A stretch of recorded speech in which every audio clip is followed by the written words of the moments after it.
Good evening, race fans. Welcome back into another edition of the NSRL. Going short track racing again here for the finale to the round of 10. Here for race 21. It's the EJP 175. As always, here with my co-commentator in the booth, Art. How we doing? Excited to be here at the Magic Mile. Another, somewhat short track. It is a short track. We'll see if it's going to race that way through practice. A lot of these drivers have been getting loose through these not really banked corners. So I think it's going to be fun. Yeah, no, it's the flat track, just over a mile long. Race information tonight, 2 laps of qualifying for the 175-lap main event. Stage 1 at the conclusion of lap 55. Stage 2, the conclusion of lap 110. 3 green-white checkers if needed. 4 total tire sets. 1 starter. 3 in the pits. Estimated fuel run of 68 to 75 laps. And 0 fast repairs as always. Honestly, a very difficult first round for these drivers. Going to Darlington, too tough to tame right off the bat. Then getting a week off. And then the last great Coliseum, Thunder Valley of Bristol Motor Speedway, and then coming to another short track, the flat track in New Hampshire. Very easy to be, kind of just off the pace here at New Hampshire. It's probably one of my worst tracks. I can't stand this place. But we'll see how these drivers elect to navigate it, and we'll be ready to rock and roll.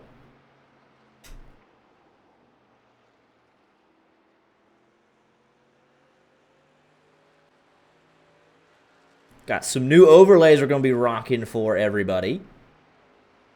And with the new overlays becomes a little bit, just some kinks we got to work out. The old timing tower did it too, so we'll see if we can refresh it and get everything corrected. Yeah, I think it's trying to fight with the potential practice results in qualifying. Ah! Since there are no...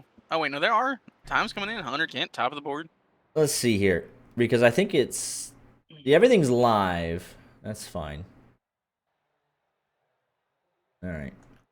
Come on, we'll get there.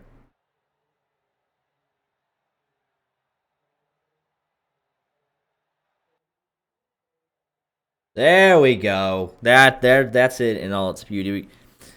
Nice. I just had a little reset. Gap doesn't break it. Love to see it. All right, so now we can kind of get into qualifying here. Hunter Kent, the man to beat. Currently a 29.55. Bennett Allen right on his heels, 0.05 of a second behind. 29.61 on his first lap.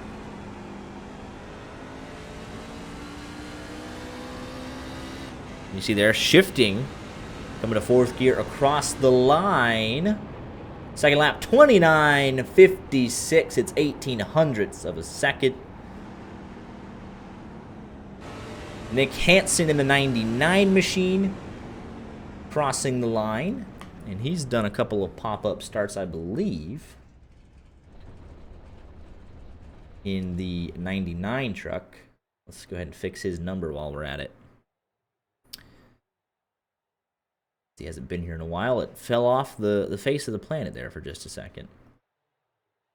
Like Brandon Muir going out for a lap, and he says, quote, "I hate this place, and I live 20 minutes from the track."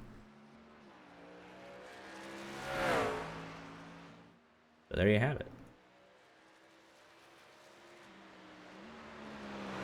I feel like a lot of us can agree with hating something that's 20 minutes away. Just always surrounded by, something. But he's 20 minutes away from New Hampshire. He's got Boston on the hood. 71 machine.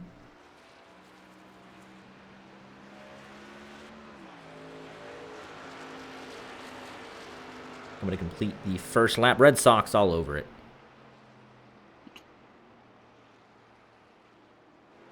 Looks like Diego Rodriguez, Greg Hulls, and John Wilco also in pit lane.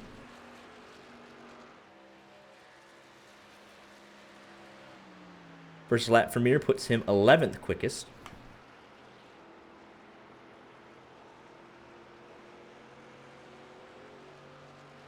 As here comes Rodriguez and Hulls.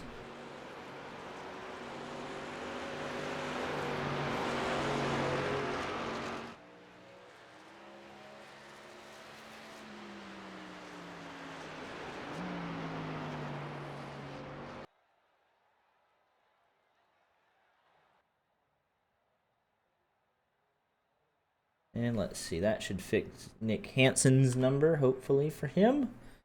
We're ready to rock and roll. But that was qualifying. Fixed all the issues, we're ready to rock and roll.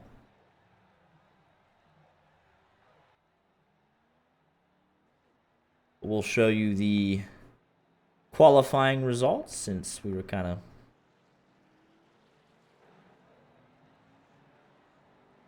mingling around trying to get everything set up. So Hunter Kent on pole by 18 hundredths of a second over Bennett, Allen, Daniel Moynihan, running out the podium in qualifying. The only three drivers within a tenth of a second. And then Brandon Pfeiffer with a solid result there in that 18th, or in the 18 truck in the fourth position. Claude Furland, another good result. He's come on strong. The second half of this season. I thought that was quick. McConville advanced to session before everybody was done qualifying.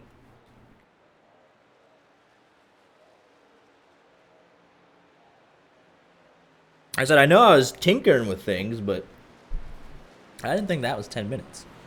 But you see all the way back to Nick Hansen, 0.8 of a second. Diego Rodriguez, Rich Jett, John Wilco, which they normally don't qualify. So no harm, no foul there. But I know Hulls and Rodriguez were trying to set laps. Yeah, I think that's going to hurt Diego Rodriguez the most. Usually the one who... I mean, he could probably get inside the top 10, but... Man, McConville. So those are your qualifying results. Let's bring up the championship standings while we're at it. In what is a low drama round of 10 cutoff race. Take a look at it here.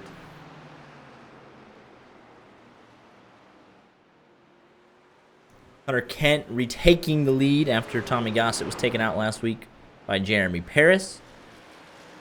Bennett Allen in third, McConville fourth, Jeremy Paris fifth. Moynihan, Lafreniere hottest in the final two spots. From what we've been told through the grapevine, though, Jeremy Paris has elected to leave the league after his suspension for the intentional wreck on Tommy Gossett last week at Bristol. So that spot will be ceded to the next highest finisher, which will be Brandon J. Minto, who has unfortunately recently developed computer issues, and then in Will Young's case, went off to university and does not have a reliable enough connection. So really, we're going to go from 10 to potentially 7. You lose Will Young, Minto kind of hit or miss, and Jeremy Paris go from 10 to 7. But Minto, I believe, from what we were told, Art, specifically, is that he would take Paris's spot. I believe so. Again, like, things can change if he himself can't make it. If, having the same, like computer issues. So I think it's still developing. Then you look at it. So I guess if they go for the radical Jeff Gordon, you look at Rich Jett, Claude Furland, Rodriguez. They want to take the next highest active. It's I haven't been privy to the discussion, so I'm not sure how they'll handle that. But safely through, Hunter Kent, Gossett, Bennett Allen, McConville, Moynihan, and Lafreniere, as well as Tane Hoddison. So I'll let the league admins earn their keep and make the decision on how they want to fill out the rest of the field, and those announcements will be shared. Did you make the tweet that we went live, sir? No. Should do that. I'll let you get away with it last week. Could have done it again this week. If it wasn't for you meddling kids. But we got 30 seconds remaining. There's McConville. I'm super sorry, you guys. Fraud.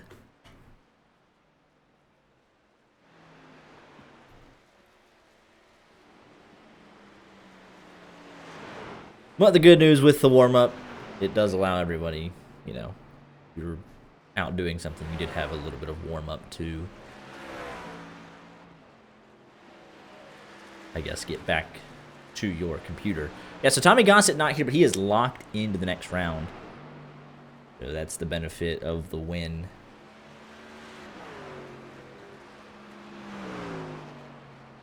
And as of now, he will not make it. So he's not going to start the back, go last to first. And then you kind of look at Hunter Kent as the man that's been running a little bit of second fiddle to him for parts of the season. Can he just make it 2 in a row? Is he the next guy to seize that momentum?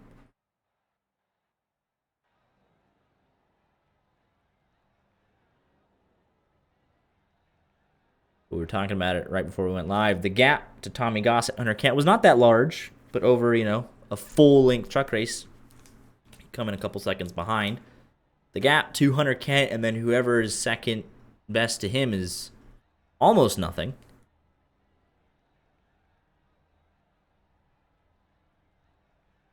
So it is truly anybody's ball game. And we saw Bennett Allen last week even keeping him quite honest in the closing stages at Bristol.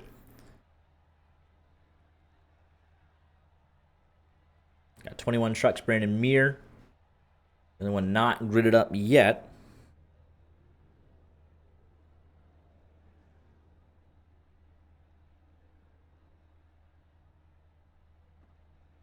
So he might be looking at a pit lane start.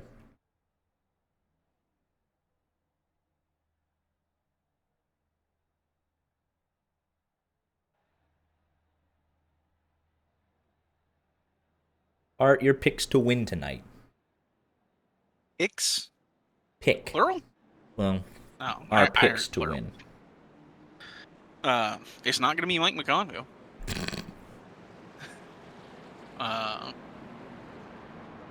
I'm going to go Moynihan. P3. Racing for his life. Go ahead and give me Bennett Allen. I think he'll finally... He won at Homestead months ago. He's shown great speed, especially at the end of the regular season into the start of the playoffs. I think he'll get it done here tonight.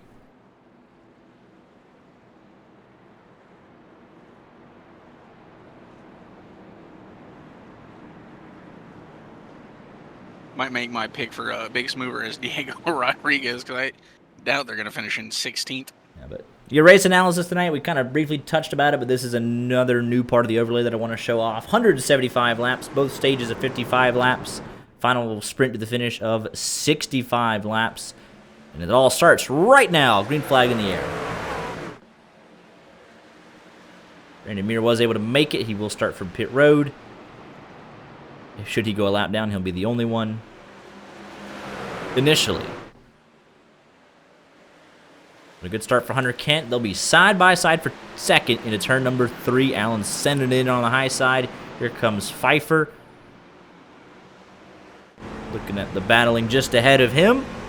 And they all make it through the first lap. All the way back to John Wilco in 20th. You'll see a lot of different lanes being used on this racetrack. I can't tell you which one's the fastest, but Nick Hansen with a slight bobble there, and he's under a bit of pressure. That's Lafrene also having a bobble off the exit of turn number 2. And he'll go all the way down to about 17th as Greg Hulls goes around the outside.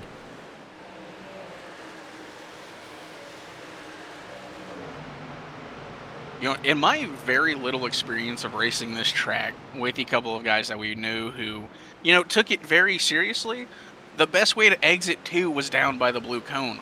Why? I don't know. I could not tell you how to make speed here. Leave me out of it. But you saw Mike McConville just did that, and he made up a good bit of time there on Brandon Pfeiffer on that low line. And they'll be side by side going into one again on this lap. 3 laps completed. Hunter Kent's led them all. Moynihan was able to get through to second. 18 way up the racetrack, trying to get that bite off the top side.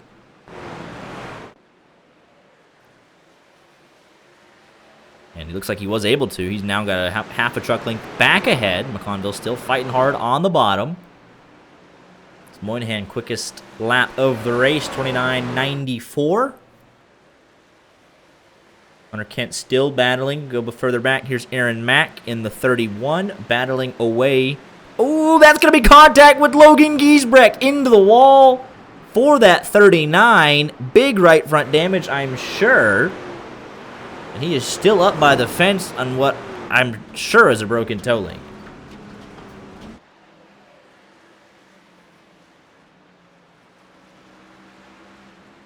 And we go back and take another look at this. I forgot to mention you got parts falling off still. It is so easy to overdrive the corner on the bottom. There's no banking. And he just clips him in the left rear. 39 trying to save it, but he was already up top. And he'll come in under green flag pit stops. Unscheduled. Still waiting for NASCAR to throw the caution. There was debris on track. Parts were falling off him, but he did get the meatball flag. That's going to be a right front.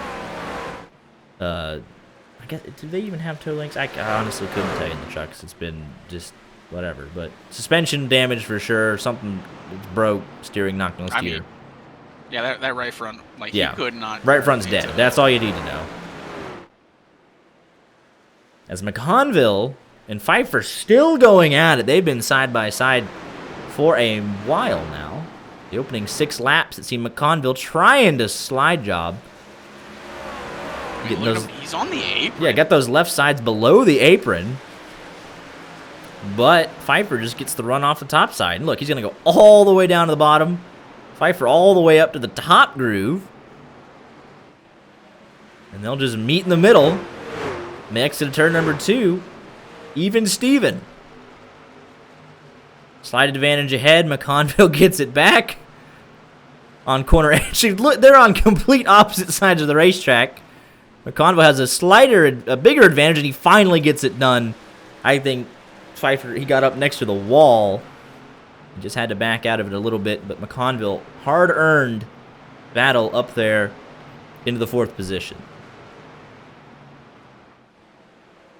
Yeah, I wonder if we'll see any of it tonight. I talked about, my little bit of race history here. I've seen guys use the entire apron through 1 and 2, and it be fast. So, we ever see 3 wide in turn 1, might see someone down there. Side by side there, that's William Kemp. He was in the 94 at one point this season, not anymore, so we'll just go ahead and take that off. No one's none the wiser. There you go. He's battling away there with Diego Rodriguez. Kemp up 3 spots, Rodriguez up 6 spots. Like you mentioned, he'd probably qualify right around here. Unable to get that 2nd lap in. Started 16th. Thus is the biggest mover, except for Greg Halls, who started 21st and at the tail end of this field. And he's battling away right now in this midfield.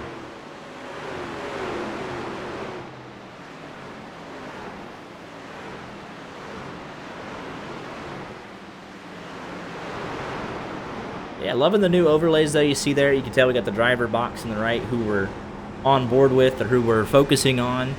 We got the logos rolling through the top of the tower. We got the total laps, and then obviously we got the stage, and then the round of 10 clarifier. So let everybody know this is the playoff. So I'm thrilled with it. The guys at STK have done a fantastic job on overhauling the NASCAR package. And it does look really good. Let's go ahead. Despite being a Yeah. And we'll go ahead and show you some of this cool stuff here. The driver details have been completely overhauled as well. So when you take a look at this, we got Hunter Kent. They now have a built-in laps led feature. And he's led all 13 of them so far. And then we could, currently in the 1st position. We got his, team name in there, representing Brittany Steers Racing, currently in the 1st position. Go back to Rich Jett, 14th for Back Row Motorsports. Can do a lap time comparison.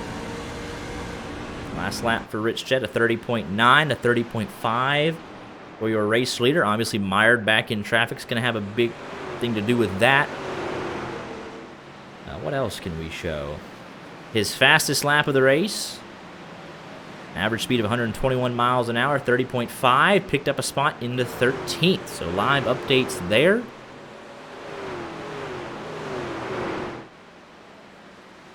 Started 17th up to 13th. So very informative information that we're getting here.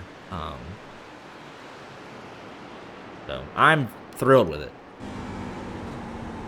You're getting to nerd out at your job. Like, And I know you're gonna say, as fans of the ticker, as we have been for so long, it looks they did a nice job with it. I mean, the font's clean. Good. It's sleek. It's readable. Yeah. Like, the numbers actually, I was surprised at how legible these numbers were instantly. Like, I didn't have to put in a whole lot of effort there. So they did a nice job. Taking a step into the future. It literally was, though, because the older package was 2020. This one's 2025. That's what they called it. So 5 years into the future. Hunter Kent has got to be loving life, though, right now. Has led all 16 laps thus far.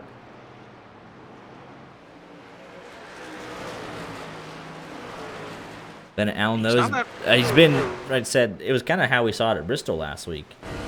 Just 3 truck lengths back. Last lap, he was half a tenth quicker. Shifting into third gear, a little loose there on the exit of 3.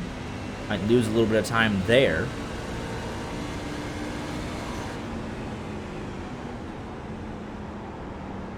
And even with that, they ran identical lap times last lap. Even in second, you see him wheeling this truck.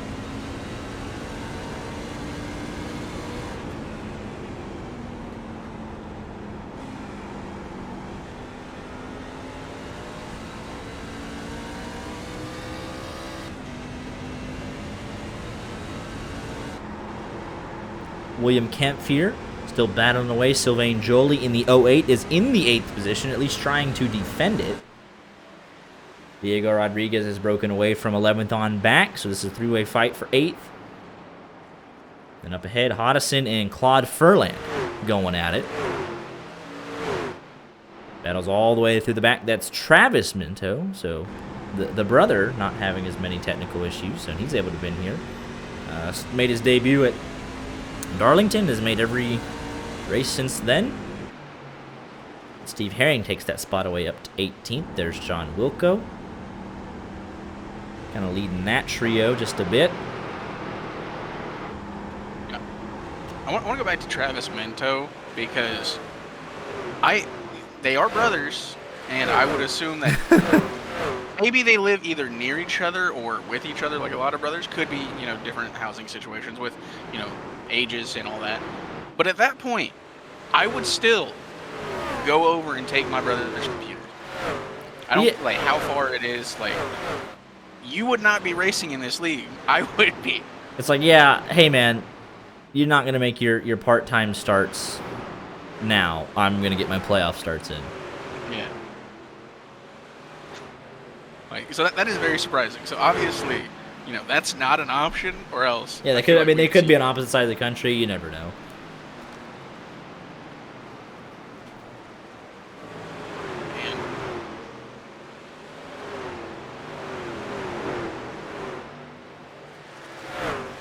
This 06 machine, we saw him have a bobble early on the exit of 2.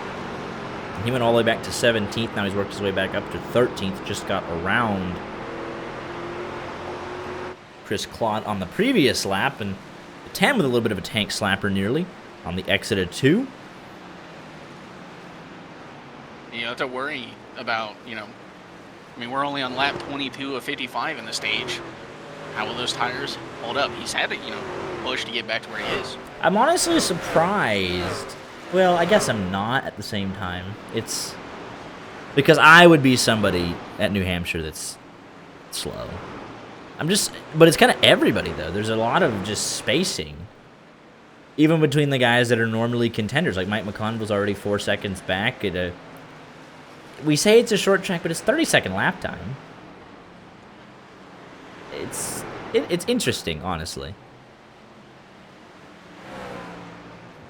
But even they've checked out. I mean, here's 3rd place, and he's 3 seconds back of Bennett Allen.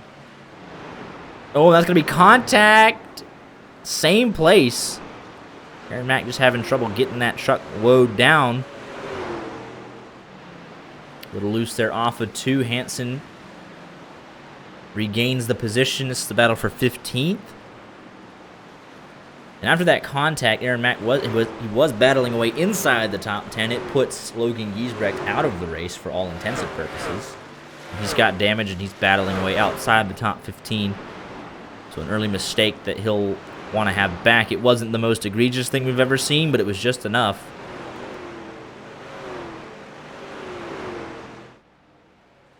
Mike McConville was so low through 3 and 4 there. It said he was entering pit lane. Let's take a look at how he completed that pass.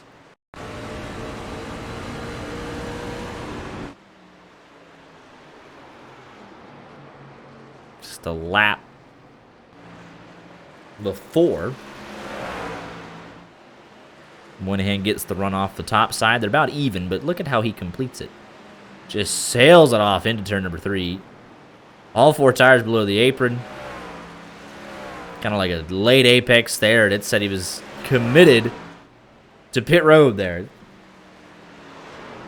For 0.8 of a second, it said he was on pit road. I mean, yeah, that's what I was talking about earlier. You can get down on that apron, and right now, McConville's making it work all up to P3. Started 6th, up to 3rd for McConville.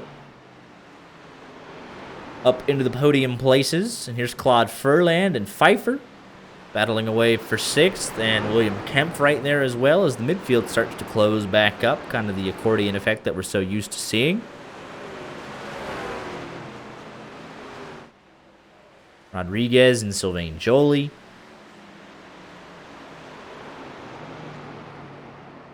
Take a look at how Diego Rodriguez was able to complete this pass a lap ago. A little bit of a blink there from Joly. Off into turn number 1, nearly contact.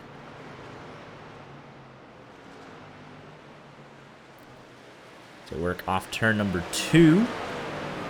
21 able to just stay with him there. 08 not able to build that momentum on the top side.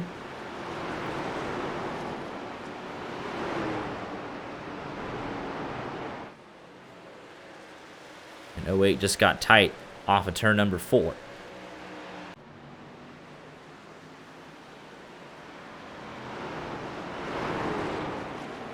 Watching this battle between Brandon Pfeiffer, Furland, and William Kempf, they're just slightly slower than Diego Rodriguez. If they get to, touching a little too much, putting each other Oh, too Pfeiffer behind, up into the fence nearly. Not quite, but he will lose time there. That's exactly what I was talking about. Diego Rodriguez, he's got a little bit on him, so he's going to be coming up. Same thing for Bennett Allen. It just said he entered pit lane. He was so low through 3 and 4. But this is a great shot there. They're using 3 different lanes there on the exit of turn number 4. It's like Pfeiffer caught a piece of the wall. Claude Furland closing in. Let's go on board with William Kemp. He's got a great shot at this. Pfeiffer is so far up the track that you did not see him in frame there. He was riding the fence. And as a result, Claude Furland threw into 6th. You can tell he's fighting a tight race car right now. He's got that thing cranked far to the left. He can't get back on throttle as early as he would like to. Holds the position for now. He just kind of a lane higher than almost anybody out there right now. And if you can get back to the throttle, you can get some momentum, make it hard to pass. But if you're just waiting on it, it'll kill your exit speed, kill the momentum on the front stretch and the back stretch. Rich Chet, Lafrene going at it. Looks like the 77 nearly caught a piece of the wall. He did. 06 on through to 12th.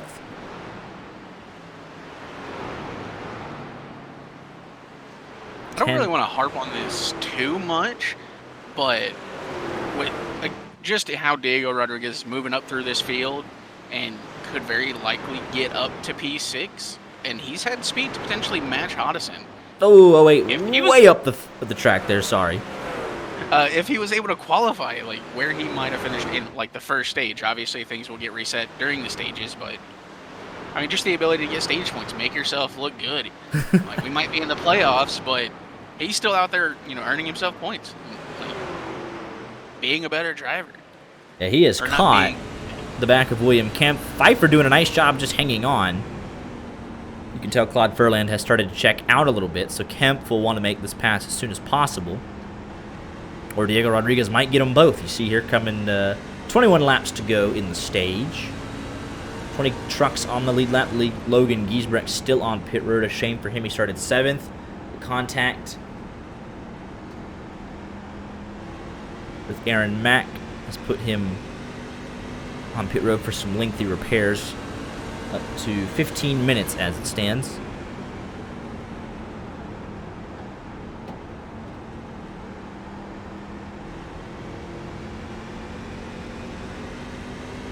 A bobble there from Kemp. Rodriguez going to take a peek to the low side here.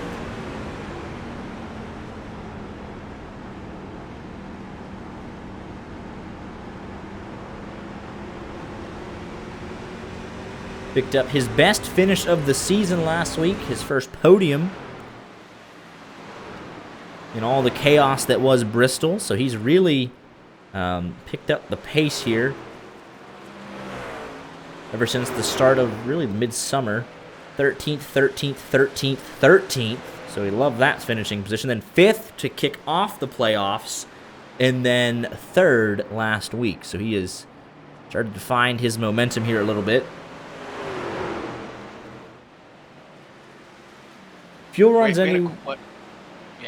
fuel runs anywhere from about 68 to 75 laps. So just with the way that NASCAR designs their stages, not really going to be a factor tonight, at least in the trucks, unless we get a weirdly timed caution. But as Rodriguez does take that spot into 8th.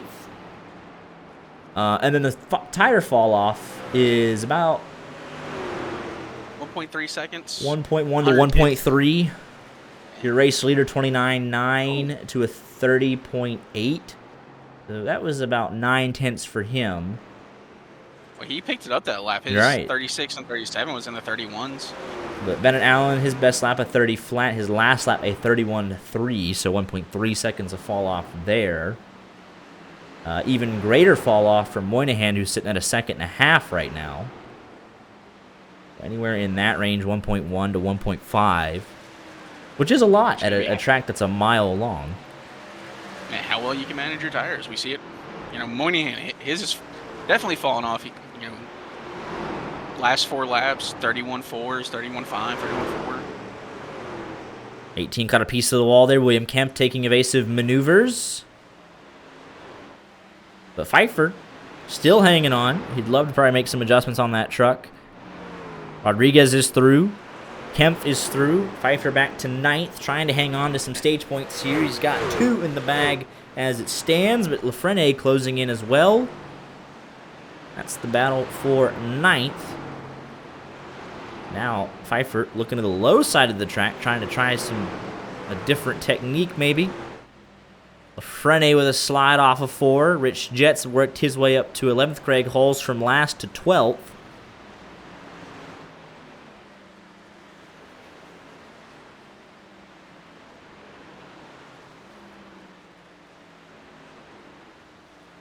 Hunter Kent has set sail here, 3.7 seconds clear of Bennett Allen. So, again, Allen with the very good short run speed is able to keep right in the tire tracks.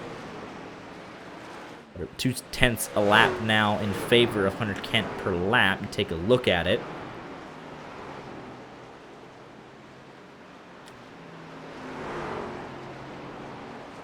(31.351), 31.155 for Kent. 31.1. Kent picked it up just a tad bit. Allen just a couple of hundred slower.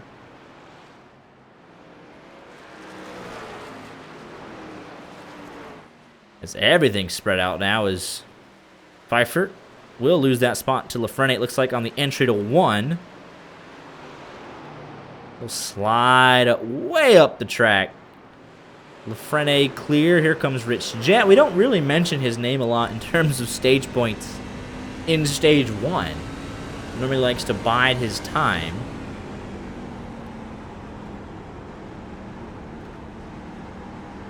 But as they battle in front of him, he could very easily pick up a couple of stage points in his pocket here. He's got a great view of what are the closest battles are on track right now, as we have just 12 laps to go in stage 1. Now 11 as Hunter Kent crosses the line, and he is even close. Look at the line he just took here.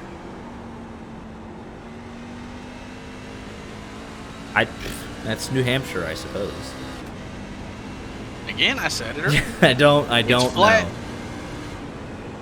I got no clue. But he's approaching the back here of John Wilco for 17th. You think he catches him, and then Aaron Mack, and maybe up to Nick Hansen in 15th. Pfeiffer's just got that wheel cranked hard left, and he's trying to hang on to that final stage point. Gonna be a tough sell with 10 laps to go.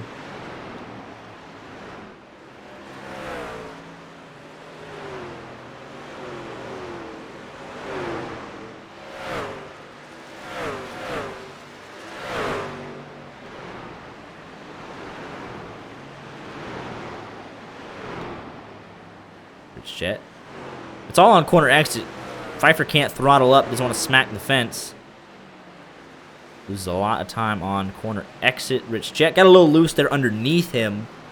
Trying to throttle up and take the position away. That's a big send there, though, and he should have 10th place. Just not quite. Pfeiffer fighting back well on the high side. That could allow Greg Hulls to potentially get involved, as now he completes the pass as 1 and 2 is better side of the racetrack there. But Pfeiffer taking a peek back to the inside. He doesn't normally work down here on this side of the track, but he's going to make a big send at it. You can tell he'll slide way up the track. And finally clear there. Oh, maybe not. 77 in the fence. But I think now that, officially now that he's clear, I think he's good.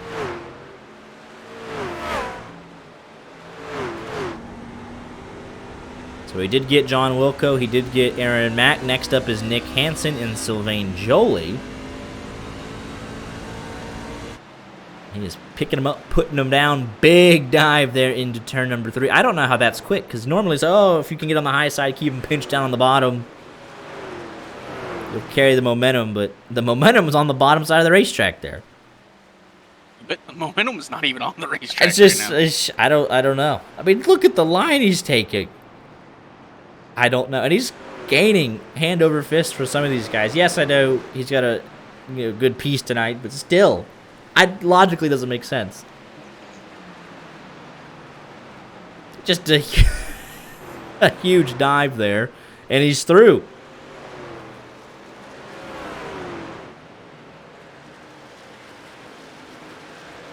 Seven seconds clear out in front, nearly 6.5 back to Bennett Allen, and what is a clinic for Hunter Kent. He was only on pole by 0.18 of a second, but this race setup clearly working well for him. Chris Claude in danger of going a lap down, coming to 4 laps to go.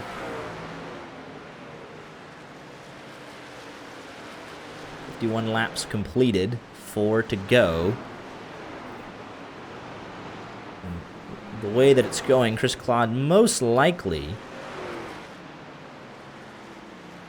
gonna be your lucky dog, as Greg Hulls and Pfeiffer battle it out here for 11th. Greg Hulls 21st to 11th. So a nice opening stage for this 78, who is your biggest mover. Next biggest mover would be Diego Rodriguez. He even starts to close in a little bit on Claude Furland. And a bobble this time for Bennett Allen. He lost 0.3 of a second to Mike McConville on that last lap.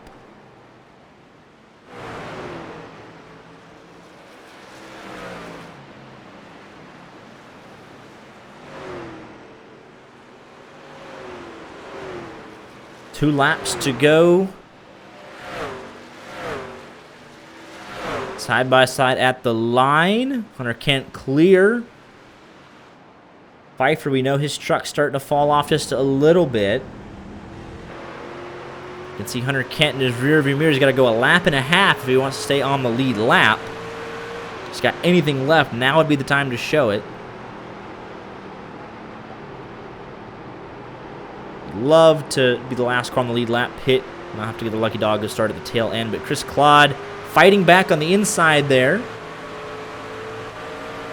That might be a courtesy from your race leader. Final lap of the stage as McConville are going at it. We saw that out from the gearbox. Final lap. McConville up over the curbing there on pit exit. It's when the leader crosses the line, which is any second now.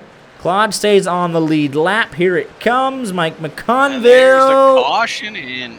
McConville has it for second.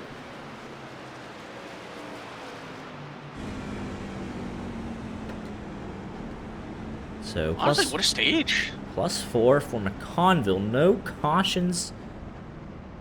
Could have been one for Logan Giesbrecht. He's been on pit road 25 minutes. I'm sure he would be like, hey, that at least deserved a caution.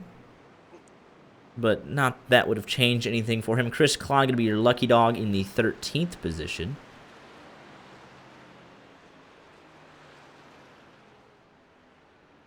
Twelve trucks on the lead lap going back to 13.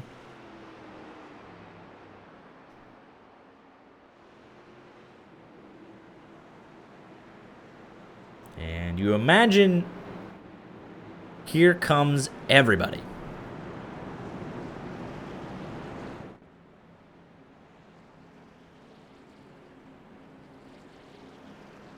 Because honestly, at this point, they're mostly through the fuel run anyways. So you could only stay out a couple more laps, so no point to take a wave around.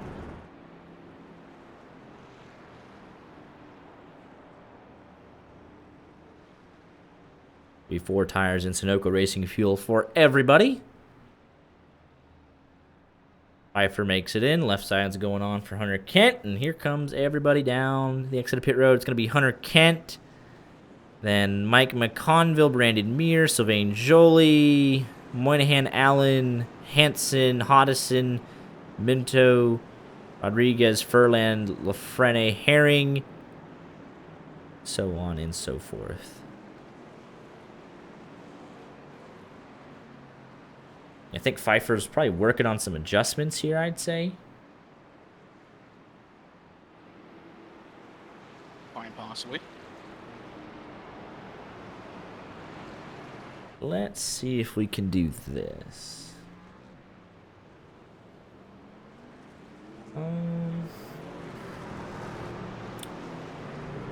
There's always something with the new overlay. And somebody's engine just blew.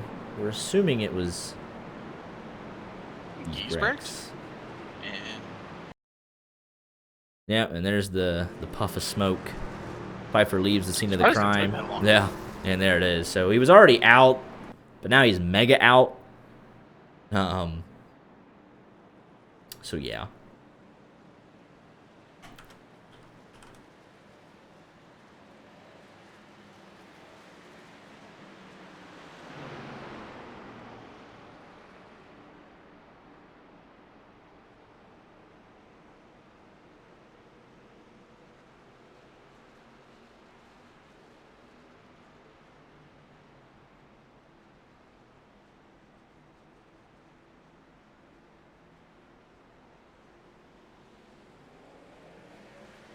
We are back underway.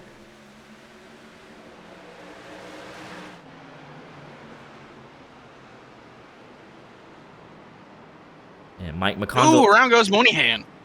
Into the fence.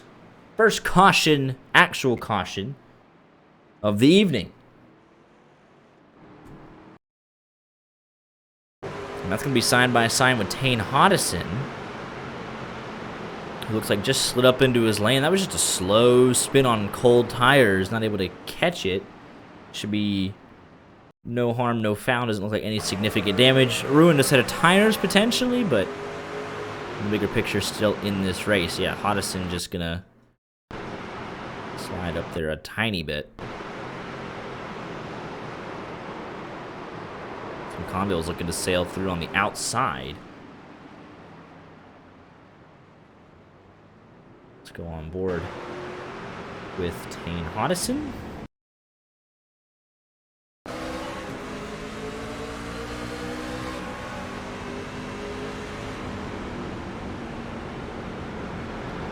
Just slid up just a tiny bit. We'll go on board with Moynihan.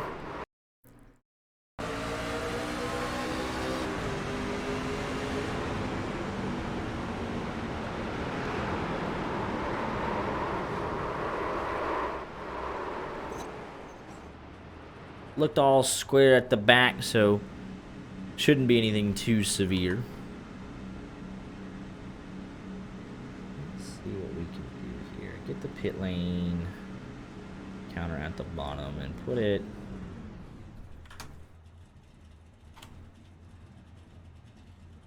perfect. That's what you like to see.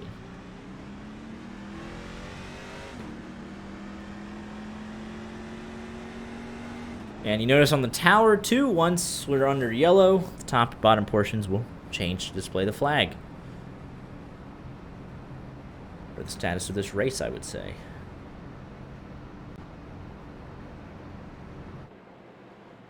So it looks like John Wilco is going to be the lucky dog, potentially.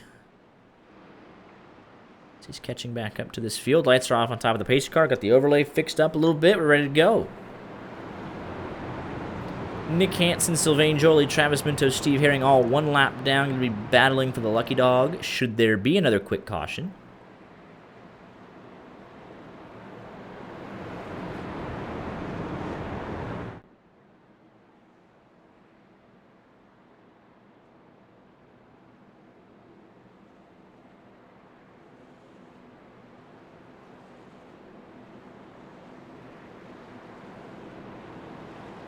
McConville was able to take second away, but let's see if that puts him at a disadvantage on this restart.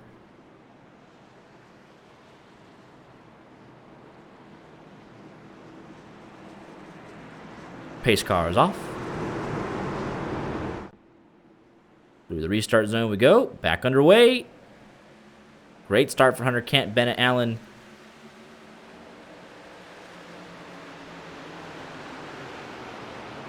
There's a whole flag animation when we go back to green. Holy smokes. That's crazy. But just like that, though, the driver in second does lose out on the restart.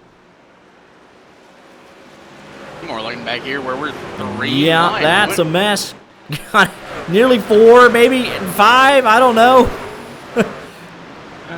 I was just watching Moynihan use the apron to get around all of it, and all of a sudden they were 3 and almost 4 wide. But they made it work. Here comes Pfeiffer through the middle. I imagine, made some adjustments on that truck. We know he's got some short run speed, trying to get out ahead of all this chaos. Nick Hansen trying to be the first truck 1 lap down should something else happen. And is Sylvain Joly going nearly around. And I think that was all on his own. Yeah, just lost it. And a heck of an effort to not have that car fully go around. We stay green.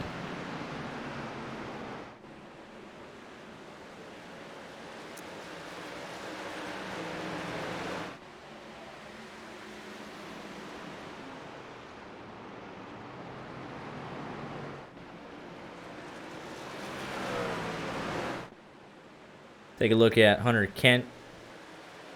Has led all 66 laps up to this point. Pitching a perfect game right now. Pole has led every lap. Does not have the fastest lap yet. That would go to Moynihan by 0.02 of a second.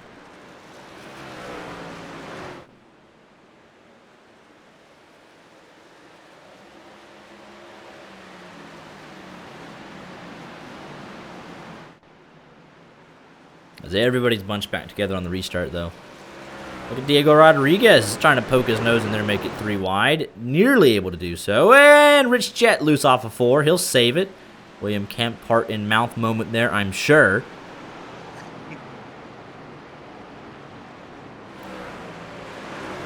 Diego Rodriguez up 10 spots, looking to continue that top 5 streak. That was Aaron Mack getting loose off the exit 2.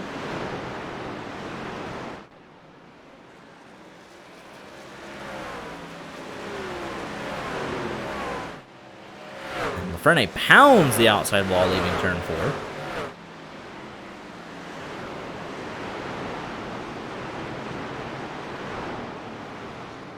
As Pfeiffer with the slide job, Aaron Mack with the crossover.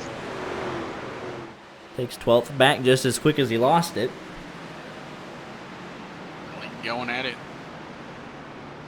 I really wonder what happened to Moynihan and let, like, truck just yacht around on him, because he's worked his way back up to 4th. He's got good speed.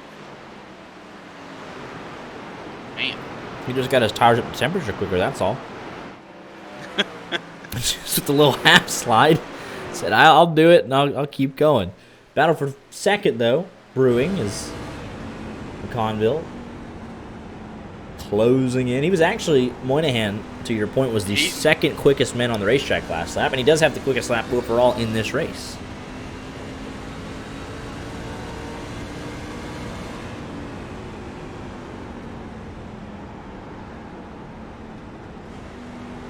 Actually, if we take a look at here, his last lap, just a smidge better than Hunter Kent. And that was in traffic.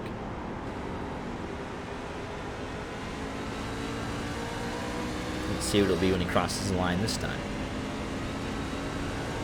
Hunter Kent 4.73, Moynihan 6.21. So a swing in the favor of Hunter Kent, especially as this battle starts to heat up. The second, third, and fourth. Hodison a second back.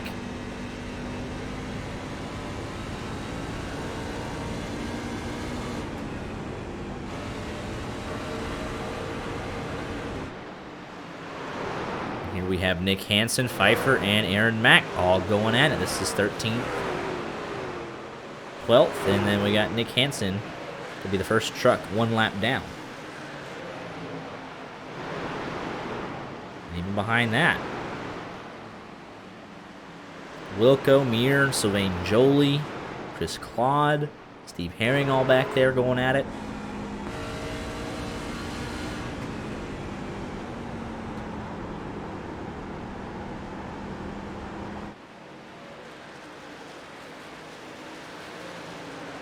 Rich Jett still looking loose out of 4 there in that 77 machine.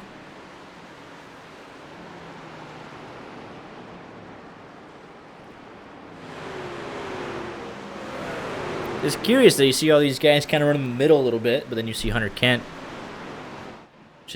and some of the guys up front just below the apron. It's just crazy to see how people make time around this racetrack.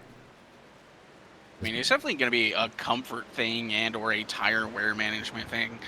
If you're like us, we aren't that necessarily skilled at racing a flat track, we might not do that.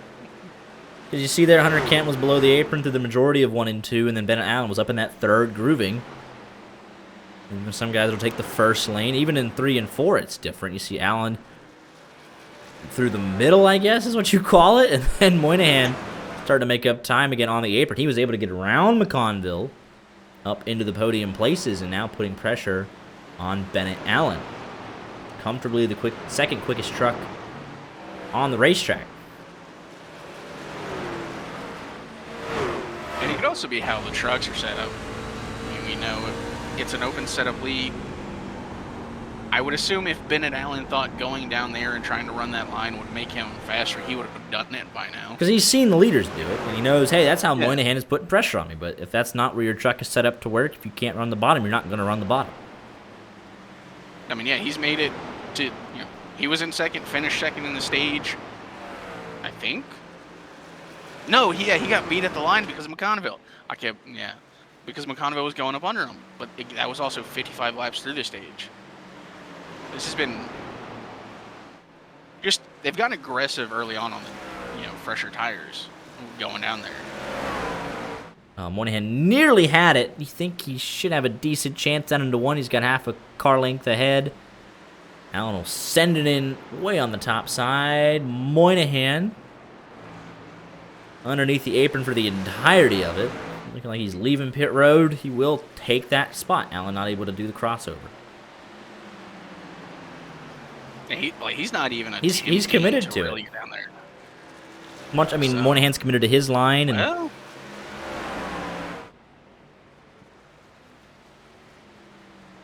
while that's going on, we got 9th, 10th, 11th, and so on and so forth, all going at it. And Mac got a piece of the wall there right up behind Steve Herring.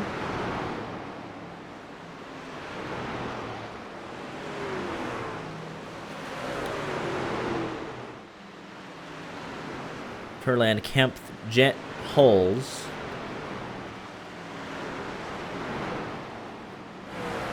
It's just interesting seeing the different lanes being used at New Hampshire. Maybe that's just because I refused to race here, but it's just not something I was expecting. It was just drastic. I know they did some overhauls recently. Track looks updated. iRacing continues to do a nice job with their NASCAR refreshes, and everything is about done, I believe they said. But it's cool seeing the updated tracks, all the branding and whatnot.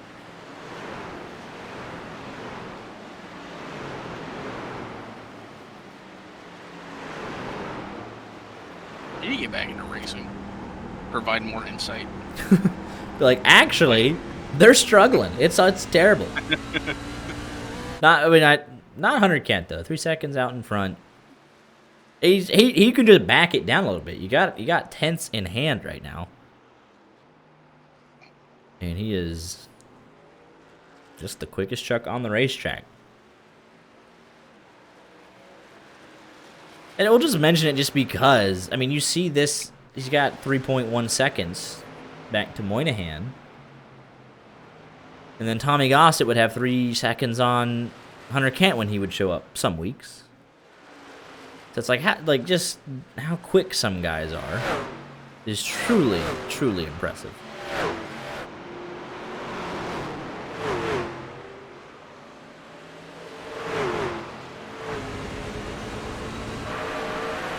Great shot here as Aaron Mack tries to complete the pass for 12th onto Pfeiffer.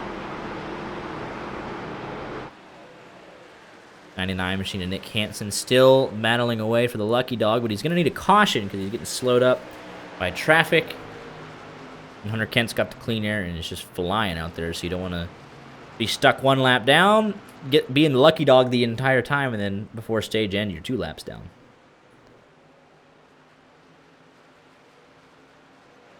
Over halfway through this stage, though, as it is.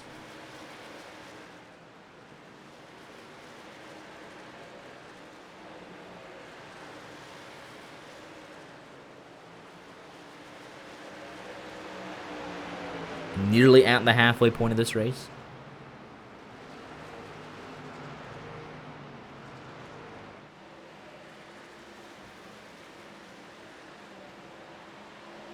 Ooh, Aaron Mack gets real loose there. Off of 2. Nick Hansen nearly followed him, yeah. Man. Things starting to spread out, which they did in the end of the second half of the first stage as well. Hansen there, a little bobble. John Wilco trying to close in.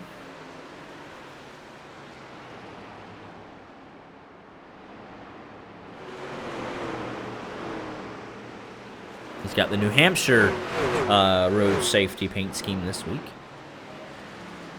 So he is committed to it. Road safety at every place we go to. And he's been pretty clean, I'd say. So Got a little bit of a battle here for P3, but And yeah, McConville Bennett actually Allen not being took it back. adapted. Well, no, it was McConville going around Bennett Allen. I think it's Bennett Allen not being able to adapt to the trucks getting down there on the apron. He's struggling. Yeah, McConville just rides the... And he wasn't on the apron. He was, well... I guess there was a late apex. So even that's a little bit different. Because you see Moynihan, he enters under the apron. McConville just nearly... At least that lap was touching the apron, but... Yeah, just different approaches. Every which way we see.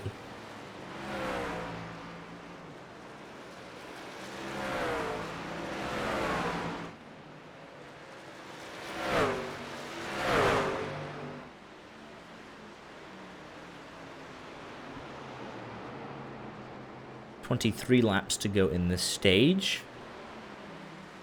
Rich Jett holds the last stage point over Greg Hulls by 0.6 of a second. Claude Furlan under some pressure here from William Kempf.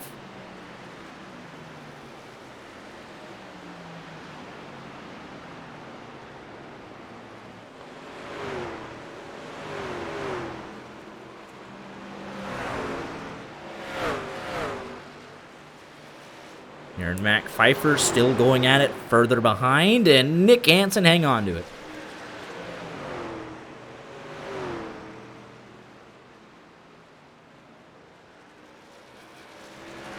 So 22 laps to go. Chris Claude about 7 seconds away from going a lap down. I think he's on pace. And then you start looking again. Okay, if he gets Claude, he'll get Mir. Wilco... I mean, he could get all the way up to 12th again. Only 4 seconds separating that group. Especially as they start to battle.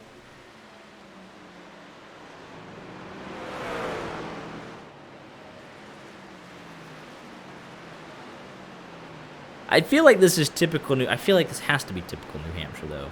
If your truck's set up to run well, and you can make it do what you want, handle the flat tracks, then you'll be all right.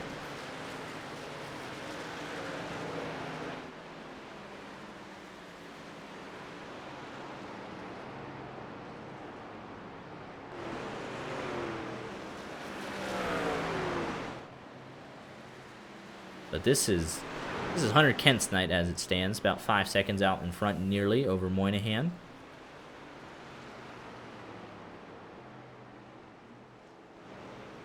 And all throughout the regular season, it was Hunter Kent. Can he get a win? And now he's looking for back-to-back for the first time this season, unbelievably.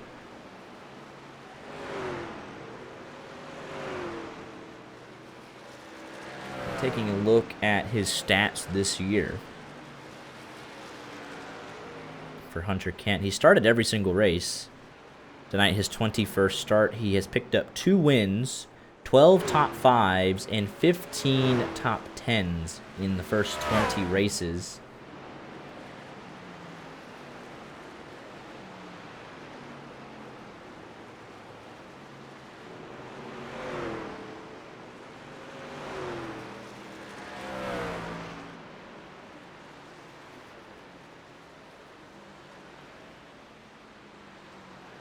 So just very impressive consistency, and when the chance is there to snatch a win, he usually does so.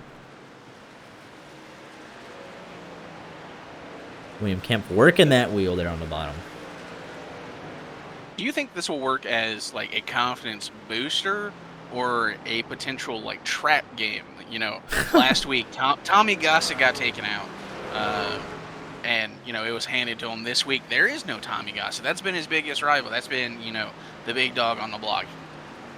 Definitely one of the fastest drivers here. So I think knowing that you're going to pick up some playoff points, you're locked into next week, in the next round. Knowing how much speed you have over the rest of the field is a confidence boost, because then you can start taking a peek almost. And I know we have Talladega in the round of 8, and that's, that could screw everything up. But if you could just survive there, you have a road course which is entirely driver dependent, you know. You know, it's fully how comfortable are you at the road course. Then you can start taking a peek at Phoenix and saying, can I just put laps into Phoenix? Because clearly Hunter Kent has been one of the 4 best drivers this season. So you just start trying to take a peek and just in preparing for Phoenix. Kind of have the Team Penske advantage where Phoenix you've got it. You know what you need, you know what you have. You just go out and do it.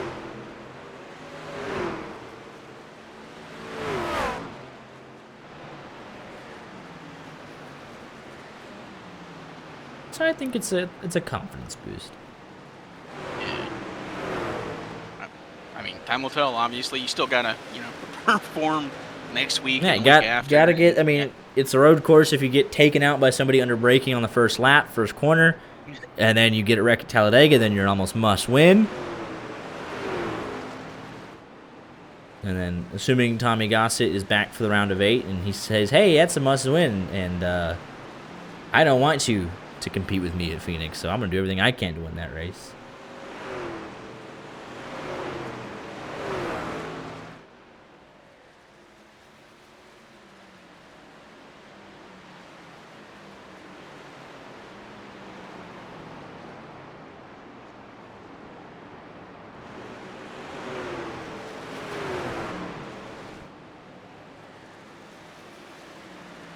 I gotta say, Moynihan's really come alive this stage. From seemingly falling off in that first stage, not able to really be there, for the battle at the end of stage 1, to somewhat cementing himself here in P2. Yeah, he's running identical lap time that last lap to Hunter Kent. I know Hunter Kent's working through traffic, but that lap time, regardless, for Moynihan still is 3/10 quicker than everybody else. So he is now up there. He's going to be in second. And that was with that little half spin he did to kick off stage 2. We're coming to 10 laps to go in at the end of stage 2 here. There'll be 75 laps to go. Hunter Kent works out of 4. There's Chris Claude going a lap down. Pfeiffer and Wilco are going to be battling. They're both going to get a lap. That's Travis Minto into the fence there just a little bit through 4. So he'll catch both of these guys. And you got Aaron Mack just up ahead of that. He'll more than likely catch him, depending on how long it takes him to get through traffic. And we'll go on board and see how he does it.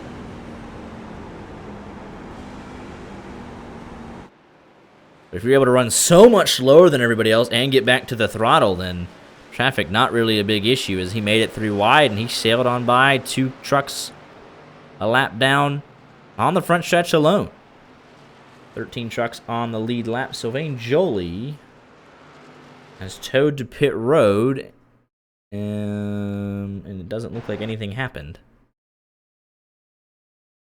Looks like that's actually it for Sylvain Joly. Nope, Sylvain Joly manually disconnected.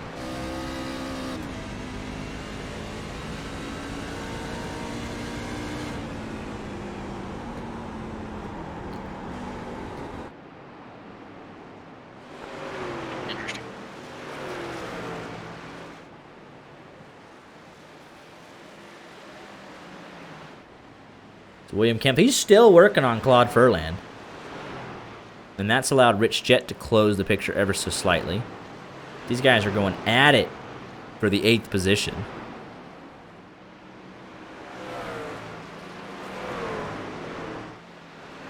And it's been pretty much dead even.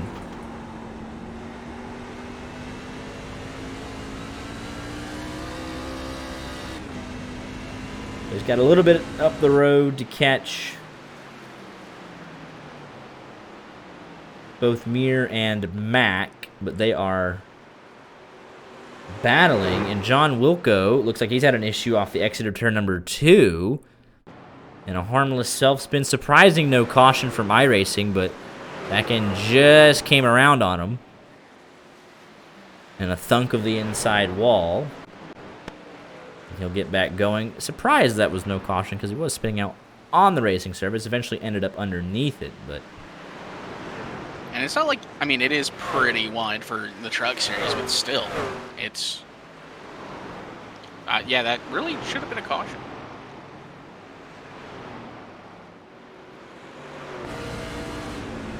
Here's Kent on Aaron Mack. Gets that move done. I think Mack was trying to cross him back over, potentially. But now he's got to try and follow through with 4 laps to go and see if he can catch up to Brandon Muir, or he'll be stuck a lap down. Greg holds 4 seconds at the road. He is safe. Rich Chat has caught this battle. 8th, 9th, and 10th right here. There goes Muir a lap down. 11 trucks on the lead lap. Muir is your lucky dog, coming to 3 laps to go.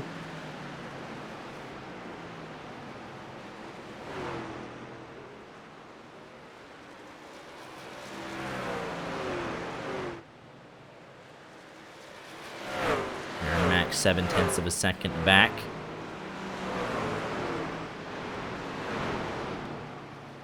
Furland has done a nice job, though. He's not too tight. He's able to get the power down and actually carry some momentum on the top side. William Kemp just kind of stuck.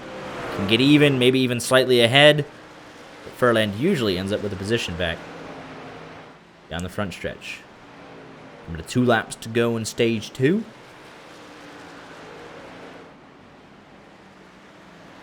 At the conclusion of lap 110. That's comfortable. He'll come around one more time, sweep the stages, and we'll see who's going to end up 8th, 9th, or 10th. Kemp finally just going to say, I'm going to make a big old send at it. I'm going to try the slide job at the exit of 4.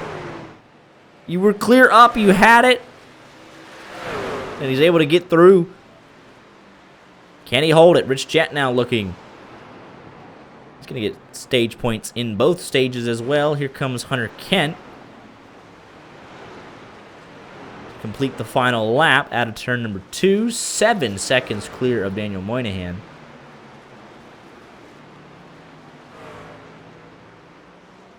Kemp trying to hold his hard-earned position. Looks like he's got able to pull away just a little bit once he's got that clean air. And there's Hunter Kent coming across the line.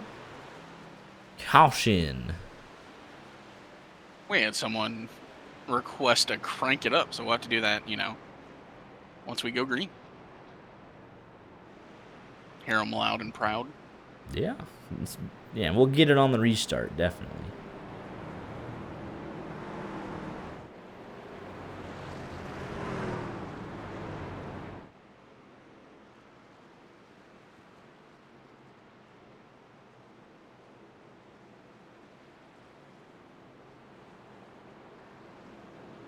Did you see that? I think you were the one that told me, but there's people that legitimately think the Rapture was coming today. Yeah. That's, man. I don't know how I felt about still being here. You missed it, bud. Sorry. Yeah, that means I missed it too then. That's tough. We'll get them next time. They're not, well. Anybody, you got a head count? Everyone all accounted for? We didn't miss it?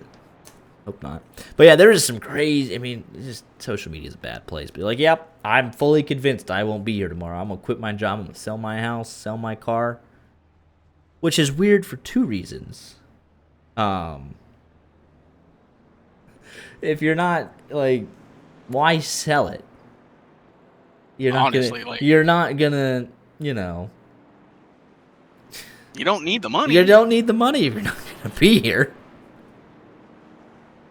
And honestly, I forgot what the second. I had a second reason. I mean, to be fair, right? If you sell it, you could, in theory, like, set up to leave your money to people that you believe to potentially not get raptured. Say you know, you're a mother and you have, you know, children who are, you know, no, you like, maybe I didn't raise them perfect, but you think yourself is going. Yeah. You're like, I'll leave them. That's kind of a weird dynamic. It's like, yeah, I know you're not coming with me. Like, that's kind of crazy. Like, here's some money.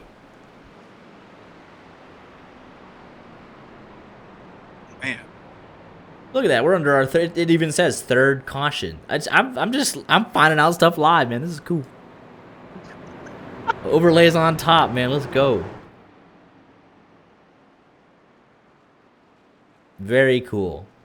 2 of them are stage cautions, though. So really one actual caution, and it was a simple little half spin. The man that was involved in the spin is currently 2nd place. No damage to speak of on that 53. Let's see. He's up here. He was running great lap times at the end of that stint. Coming back for the green here. Going to be 52 laps to go, I believe. We're back underway. The lap trucks did not get caught back up at the back of this field, so unfortunate for them. Looks like it says Brandon Muir has a black flag. I'm not sure why. We'll see if he has to come in and serve that. I mean, I know I saw a couple people get a little wide on pit exit, but not sure if it was, necessarily that bad. Let's see here. He's on the outside, so even if he wants to pit, he's not going to be able to. Oh, they're going around. That's Rich Jett, Aaron Mack. Oh, and still plowing. And it's Nick Hansen colliding there late. Off the exit of 4, we've seen a bunch of trucks get loose. There were 3 wide. Now, they made 4 wide work on the last restart. Yeah. There's Rich Jett in the middle. Oh, and Claude Furlan just going to pile in there. But yeah, so the 77 was comfortably ahead. Looks like he may have hit a bump or something on the cold tires. He slides up the racetrack, just no speed on the exit. And then 31 doesn't quite arc towards the wall. Doesn't arc out. But the 78's coming up, and then the 77's coming up as well, probably as a result. Tags a 31. And then Claude Furlan with nowhere to go.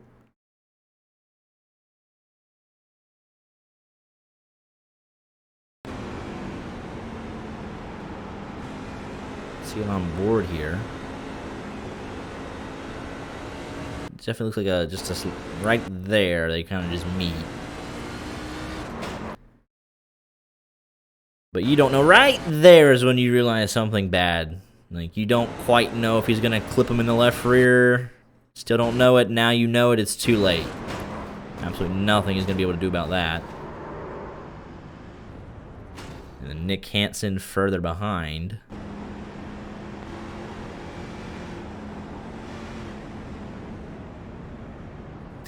He never saw Aaron Mack fully. He sees the smoke. And then he thinks, oh, it's maybe from that car going low, which is Furlan leaving the scene. And then he's still blocked in fully, trying not to run over the back of Travis Minto, and there's poor Aaron Mack. It's broadsided. I just want to say this was all based off the energy of a potential crank it up. The crank it up curse is back. Seriously. We got it this time, though. 4th caution of the night.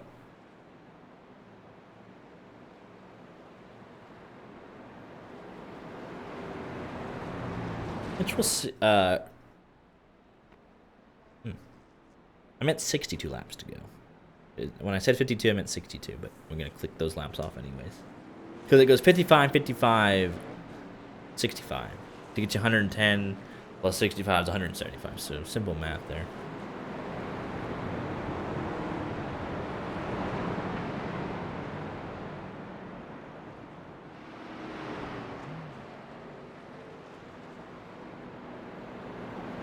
.58 to go now, though. Lights are off on top of the pace car. We will crank it up this time. Hope they make it further than they did last time.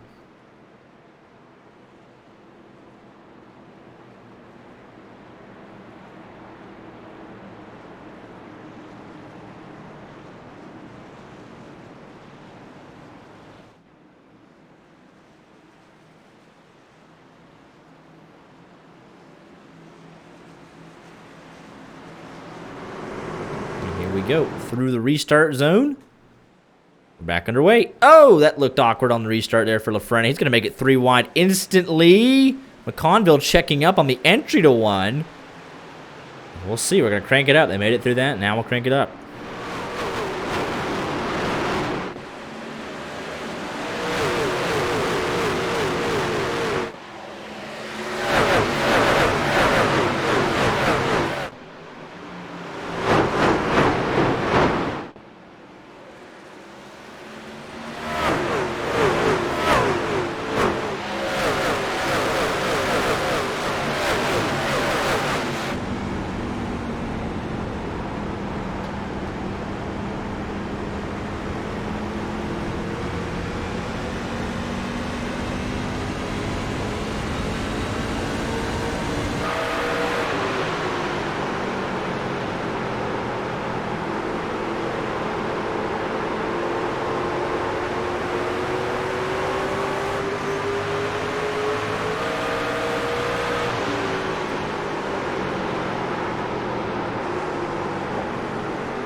Well, they made it up.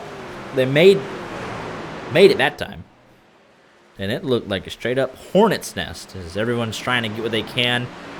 No more guaranteed cautions. Good on fuel to the end. Track position critical as McConville going to make it nearly 3 wide there on the exit. He lost a little bit of ground on that restart. He's probably got a top 3 truck.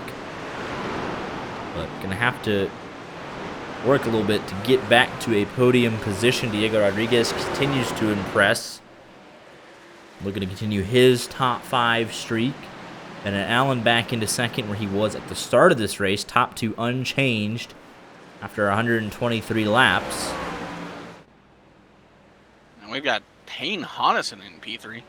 Started 9th, and he has just kind of methodically worked his way up here. Lafreniere making a big move to the bottom inside of William Kemp 06 and 09. Pfeiffer starting to climb back up. He dropped all the way down to just outside the top 15 nearly.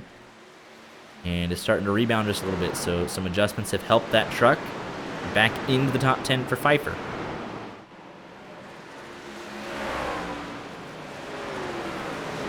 Greg Holes into the top 10. Brandon Muir in 11th. Able to take advantage of some misfortune for some guys that were having good runs. Rich Gentner and Mack involved in our 4th caution of the night. As the battle for the lead is as close as it's ever been. Then Allen, we know he's got the short run truck. If he wants to make his move, he'll have to do it quick. And he's committed to running under the apron there. And he's going to get to the inside. Nearly a dead heat at the line. Still no official lead change. Kent going to try the crossover. But if he can't get it, we'll have a new leader.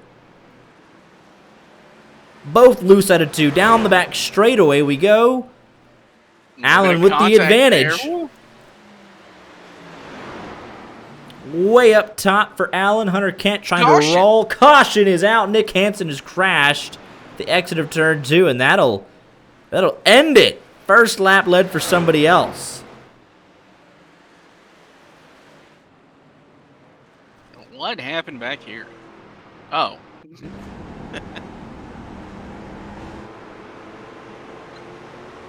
Just got loose on him. Unable to catch it in time, and he so nearly missed getting any sort of damage because the inside wall was about to fade away from him.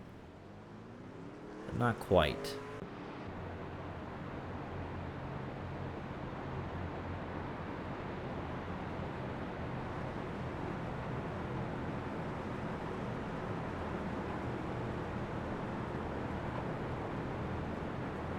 Race recap, currently working lap 127. Leader is Bennett Allen. We've had 5 cautions for 11 laps. We've had 1 lead change, and you just saw it. I didn't know it could do that. It told us how many caution laps we've had. How cool is that? This is so cool. It keeps getting better. And then I'm assuming under green, it'll tell us how many lead changes we've had. So that is super cool.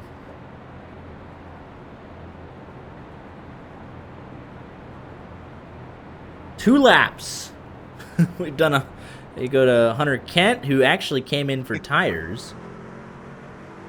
With 126 laps on the evening. Interesting.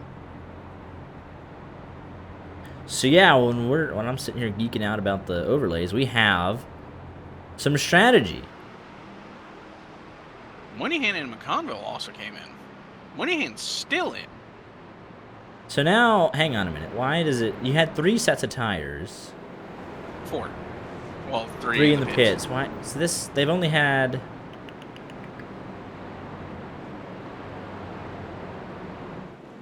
When did Hunter Kent pit 3 times? You pit at stage end. 2. Oh, I guess this is 3. Yeah, this is it then. Yeah, 1, 2. This. So he's actually taken the ultra aggressive stance. That is super aggressive. And there's a lot of guys that are on that alternate strategy. And if there's one more caution in 30 laps from now, it's going to swing back to them. That threw me for a loop there. Yeah. Addison, Hunter Kent, McConville, Mir. And if you look at this, what we could show you.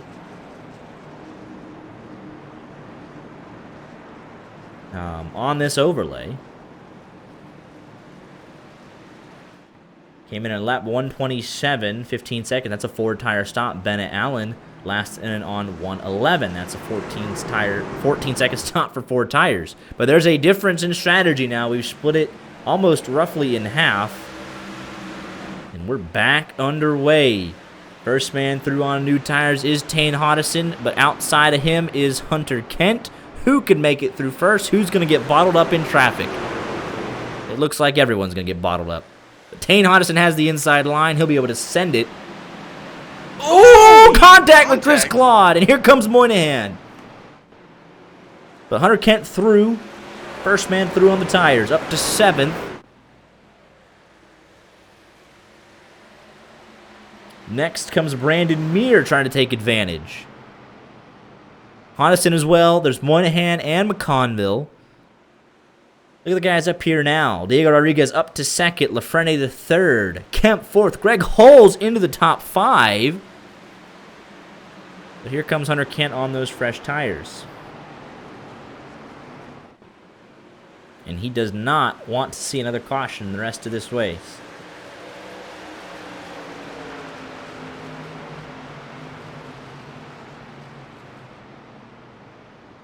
But he's only got a 16-lap advantage as it is.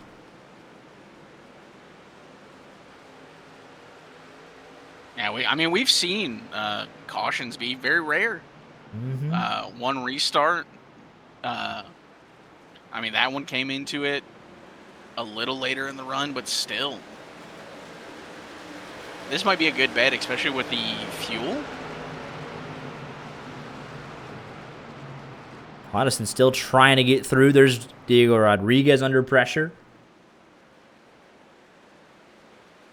Man, what a race we're going to have on our hands here to the finish. And look at the mess that's still got to be worked through here.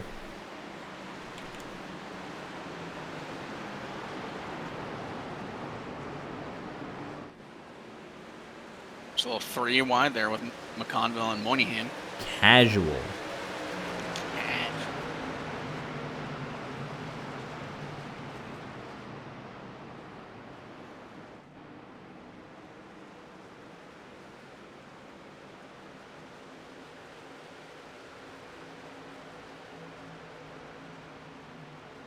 Let's do this real quick. Quick adjustment of the overlay on the fly. Never hurt nobody. Let's do 30. And let's see if we like that. Real quick. Just to fix Oh, it didn't fix it. Darn it.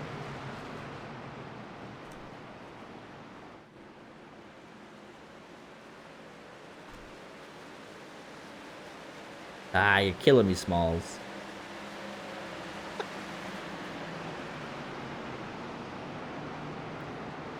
Fix it. Real quick. Real quick. Be nice. There we go. We were able to get it all on one line. Bang. Incredible scenes. Incredible scenes here. Threw on tires. We're back to that. That was going to kill me. It was just a little eyesore right there, but it's fixed. Now we can focus up. 26 laps through this final stage. 16-lap fresher tires for Hunter Kent. Next man up on tires is Moynihan.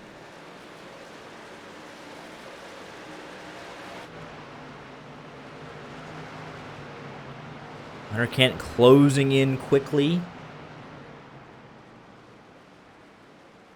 It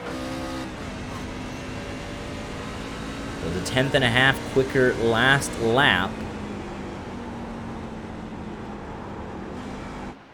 Nearly a 10th and a half quicker.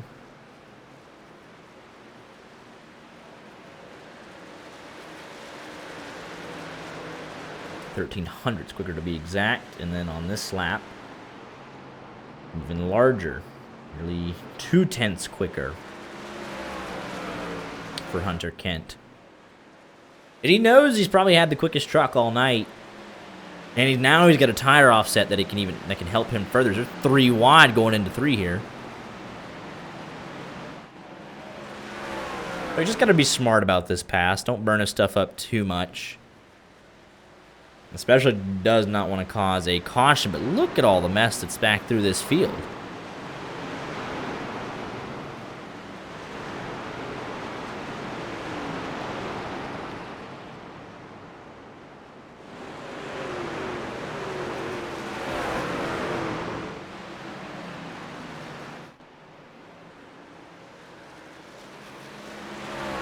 $126 laps led out of 139 completed.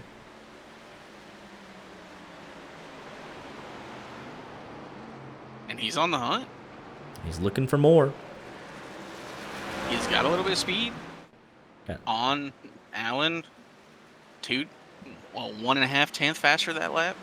Yeah, he's here now. I don't have to show, oh, his lap times are quicker. You'll just see him pass him if he's 0.2 quicker this lap. He's right there. And also got loose out of 4. He's trying to run. Here comes Moynihan. He gets clear on the fresh tires. McConville next on fresh tires. Then Hodison, Muir, Mack, and Rich Jett. Who obviously was trying to fix a little bit of damage to his 77 machine. And there goes Hunter Kent,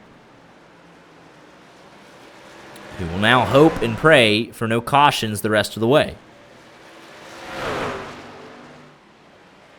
But he took a big swing on strategy.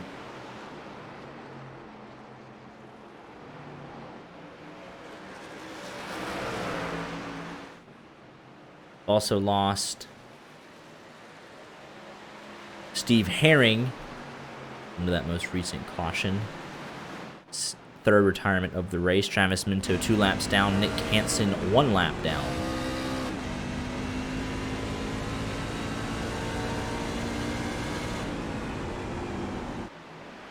If you're Hunter Kent, you want these next 15 minutes or so, the next 30 laps, to go as quick as you possibly can.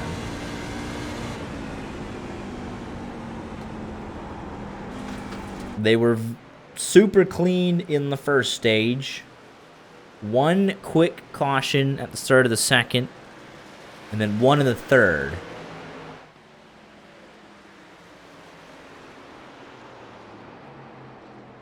So they've proven that they can do it.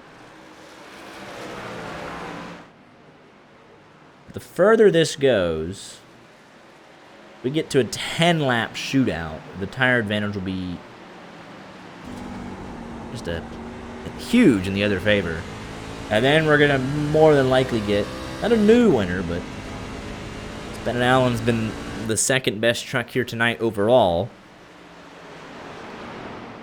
Or some would argue, oh, it might be Moynihan, but he's also on the tire disadvantage. Gabriel Lafrene had to battle back from an early half slide, and he's been comfortable ever since inside the top 5. You look at Bennett Allen, you look at Lafrene, you look at Rodriguez, William Kempf, and one of those guys would be the most likely candidate for a win. But if you're Bennett Allen, though, you have the track position because you have cars in between you and the guys on the same strategy. Potentially.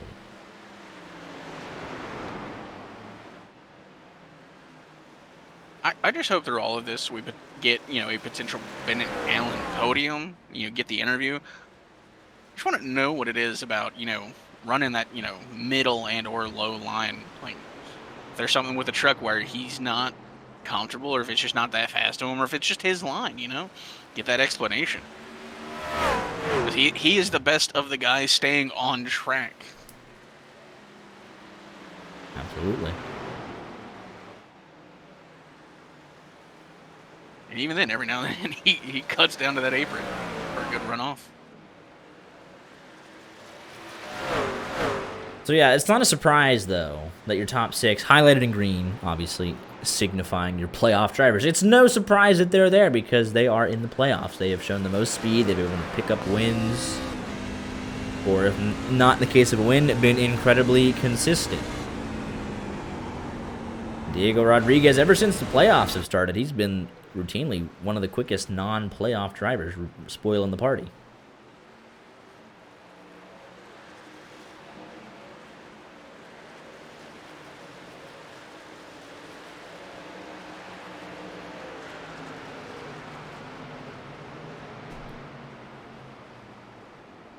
It's the longer it goes, the worse it is if a caution comes out for the guys that pitted on 127.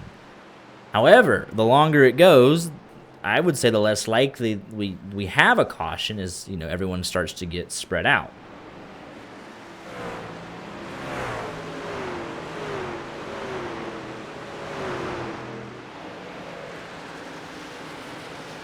So we will just have to see.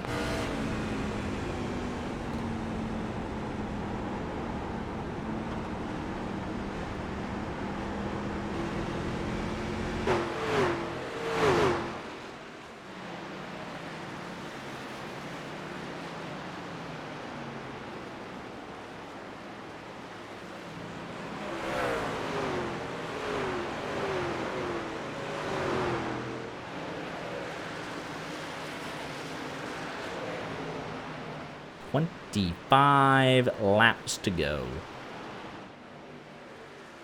Closest battle on track, Aaron Mack and Rich Chet, and they both have been involved in an incident tonight. So, I don't know if they got a magnet or something, but you just kind of keeping an eye out at the gaps that are close.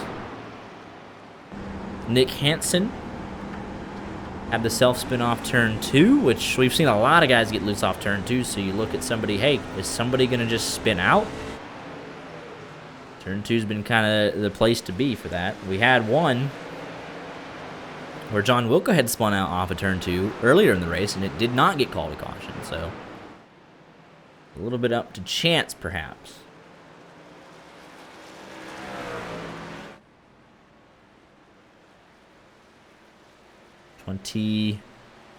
Three laps to go.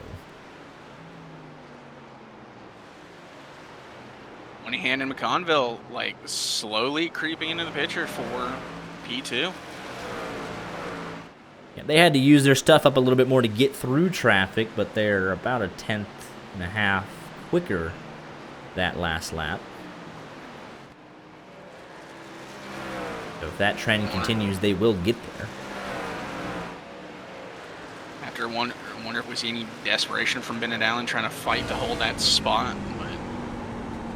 And there's no, like we mentioned at the top of the show, it's a drama-free for your top 6, because they're all in. They are all going to the round of 8. They will be trying to fight for a place. and the championship 4 at Phoenix in a couple of weeks. So you don't want to make anyone unnecessarily mad, I would say, tonight.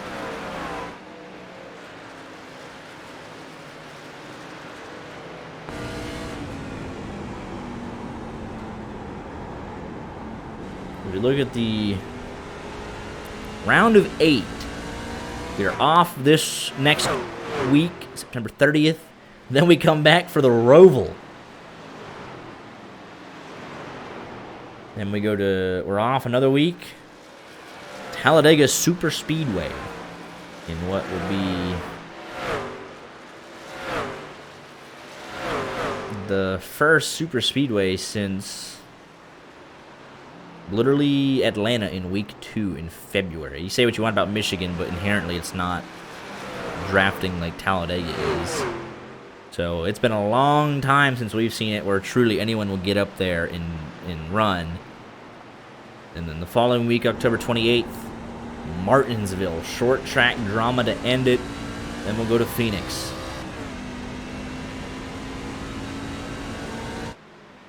Four races left, 3 to determine our championship 4. Like I said, everyone in the top 6 right now will be in the round of 8, so no pressure there.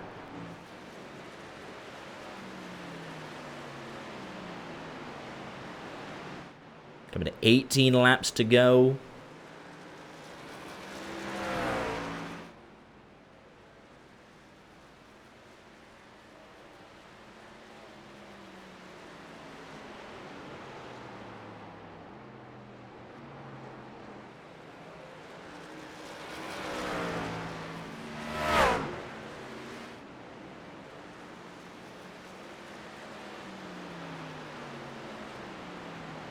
And you know Hunter Kent's just like, keep going, keep it going, man. 17 laps to go. That's all he could do is count down the laps. Got a good battle here. Tane Hodison finally making through into the top 5 on fresh tires. Lafreniere kind of powerless to defend. If he does defend, Diego Rodriguez is right there. 3 trucks under a blanket potentially.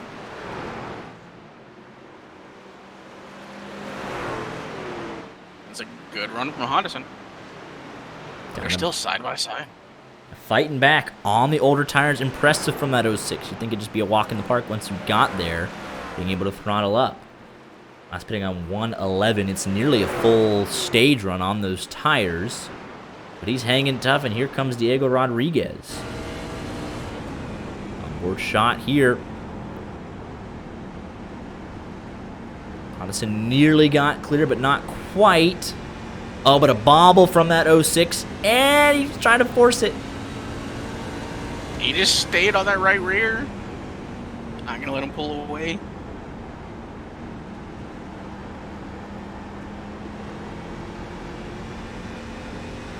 Hodison nearly has it again. 06 trying to get back to that right rear, but Hodison will clear down into turn number 1. Had to work for that one, even on the fresher tires, so... Heck of a move there from Hodison to get it done. And now he'll probably try and pull away, obviously, with that clean air. He's got 4.5 seconds to McConville up the road. But then Lafreniere and Rodriguez will battle on the same tires. Both came in at lap 111.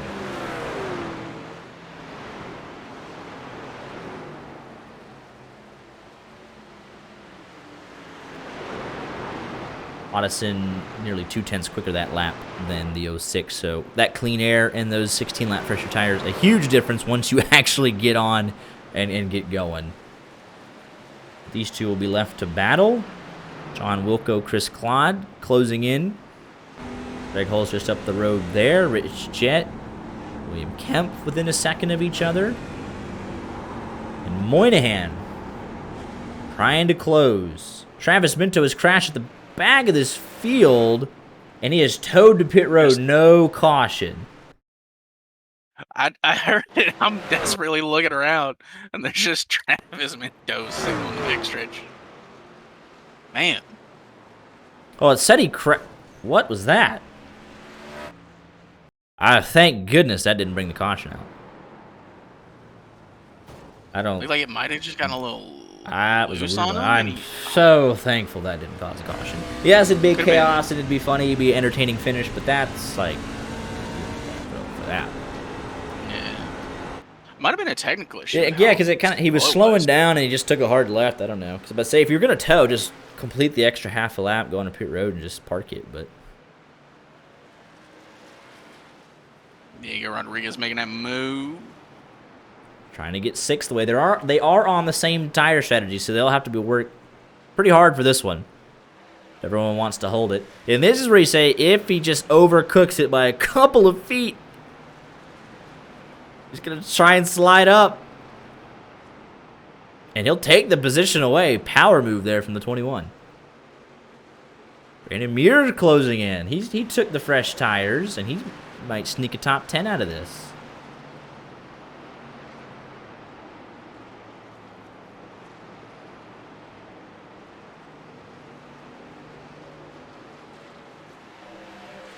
It would be his second top 10 in his 12th start. So, being aggressive on strategy, it could pay off for him with just 10 laps to go. Coming to 9 this time by. Moynihan closing in for second.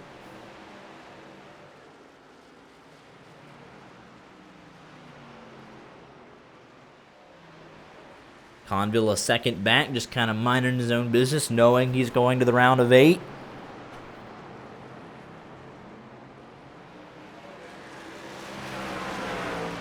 Hansen, the only man 1 lap down. Nobody else in danger of going a lap down. Travis Minto says his Oculus died. Yeah, see, that would explain it. Because it just looked goofy, yeah. Yeah. That's not how you pull off and retire. You just, go to pit road, stop at the front of pit road, and leave.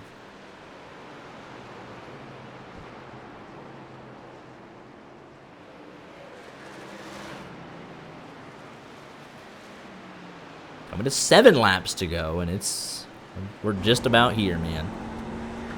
Undercant looking for back-to-back wins. In what would be his third. Only behind Thomas Lloyd and Tommy Gossett at 4 apiece.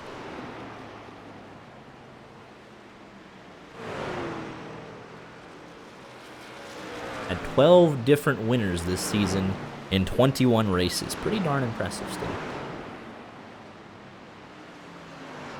The average finish for Hunter Kent over the course of 21 races, or 20 races, is 8th. His average starting position is 3.7, so on average he loses 4 spots a race because he always qualifies so well.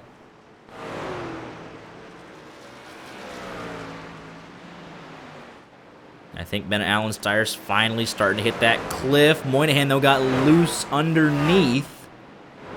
And he finally was trying to set up that pass. Got to crank it up, Redemption, with just a couple laps to go. Will oblige for a lap.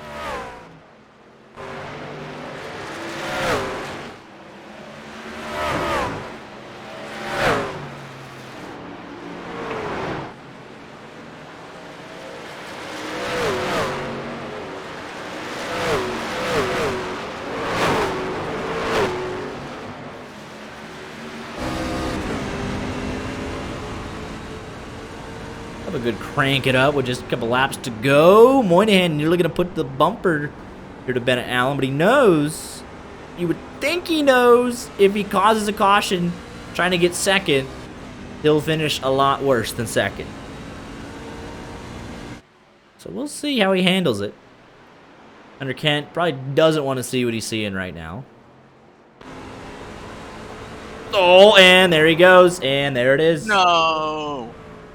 No caution? There's the caution. Oh, that caution took a while. So I don't... Man. He's just screwed himself. He's not going to finish in the podium now. Hunter Kent's not going to win this race. He just got loose trying to throttle up, got him in the left rear. He backed off immediately, but at that point, it's too late. It'll be a green-white checkered finish. 6th caution of the night. They're coming to 3 laps to go. The only saving grace that they have is because you have to bolt on that set of tires and go for it. You'll have 1, 2, 3, 4, 5, 6, 7 trucks in between you. Because they don't have a set of tires to bolt on. And green white, you got 2 laps. I mean,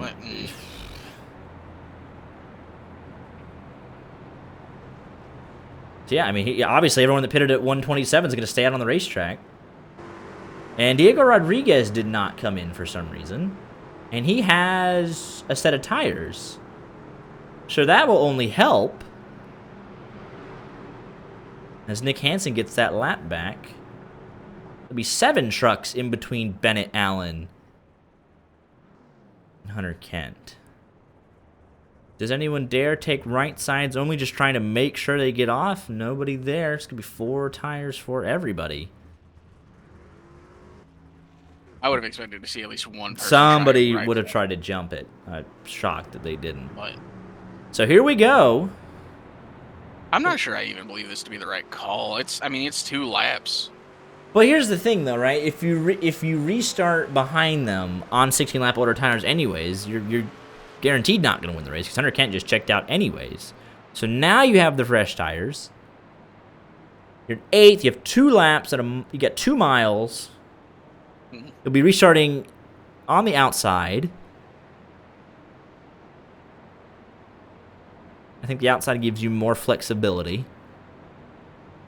I mean, it has been his preferred line, but then you're also potentially caught up in traffic people who, go up to the wall, but... I mean, it's 173. It was as far as they could have gone as well. So the tires are so much newer. It's not like, oh, it was 15 laps later, 16, where it took them a couple laps to get through traffic. It's 173, real quick, equals 173 minus 127 is a 46 lap difference in tires, which is nearly the full length of the first stage that we did on tires. We know there's a second fall off. It's gonna be close. I almost don't even want to watch the leaders because you want to see what they're doing back here. Blimp cam maybe I think we got to go blimp cam, honestly. We'll go right in the middle. We'll just stick it on Hodgson in 4th. There's Bennett Allen. He's gonna lay back, try and give himself some room to jump around. Yeah, he's gonna lay back, try and get a jump. Hunter Kent will go early. And he's gonna go to the outside. He's going to get boxed in. And now it's got the inside. He should have looked to the inside there. He's going to go just sail around. Look at that. Standing still, 4 wide. He's past 2, 3. He's going to get boxed in. Got to move to the inside. He'll pass the other 3 coming into turn number 3. And he'll have 1 lap to go chase him down. Around the 18, he might Can he save it? Into the 78. No. And that actually secures the win. No. Wait, white flag! White flag! How did they not call it beforehand? We got 0.6 of a second. Bennett Allen on 47 lap fresher tires. He made up 0.3 of a second there. And he's 0.2 behind. Hunter Kent's going to have to go for the block. And Bennett Allen will sail around the outside. Race is official. He's going to try the crossover. Coming to the line, and he just sails on by. Bennett Allen's 2nd win of the season at New Hampshire. Lafreniere, top 3. How about it? What a finish. Daniel Moynihan, he does end up losing out. He lost 2 spots at a minimum. He was battling for 2nd, finished 5th because he spun out Bennett Allen. And that was the best thing for Bennett Allen, was getting spun out. He did not cause that caution. He got spun out, bolted on a set of tires, and passed 7 trucks in 2 laps to get the win. Incredible stuff. I was thinking, well, here's the thing. I said, oh, we're going to re-rack him for the, the second green-white checkered, and he's going to restart seconds. I was like, oh, it gives him the win. They don't throw it. They're coming to the white, and he passes him in the last corner anyways. Incredible scenes. Winner at Homestead a couple months ago picks up the 2nd win. Momentum for the round of 8 for Bennett Allen. On the podium last week, One better this week. I think it was he who said, yeah, we got second. Let me double check that. I think he told us last week. Second, and then first. Let's see. Yep. He called his shot. You love it. I was honestly very worried with that the stuff happening through 3 and 4. If Kent, managed to get back to the white flag, which he did, we might have gotten the yellow thrown there. But yeah, seriously. He takes the white, and then immediately the caution is thrown manually because there's a pileup. Man, let's take a look at it before we... Yeah, take a look at the Brandon Pfeiffer Greg Holes, which we thought was going to bring out this caution. I mean, they're just beating and banging. Greg Holes into the back of Pfeiffer, and he nearly saves it. But he gets him back.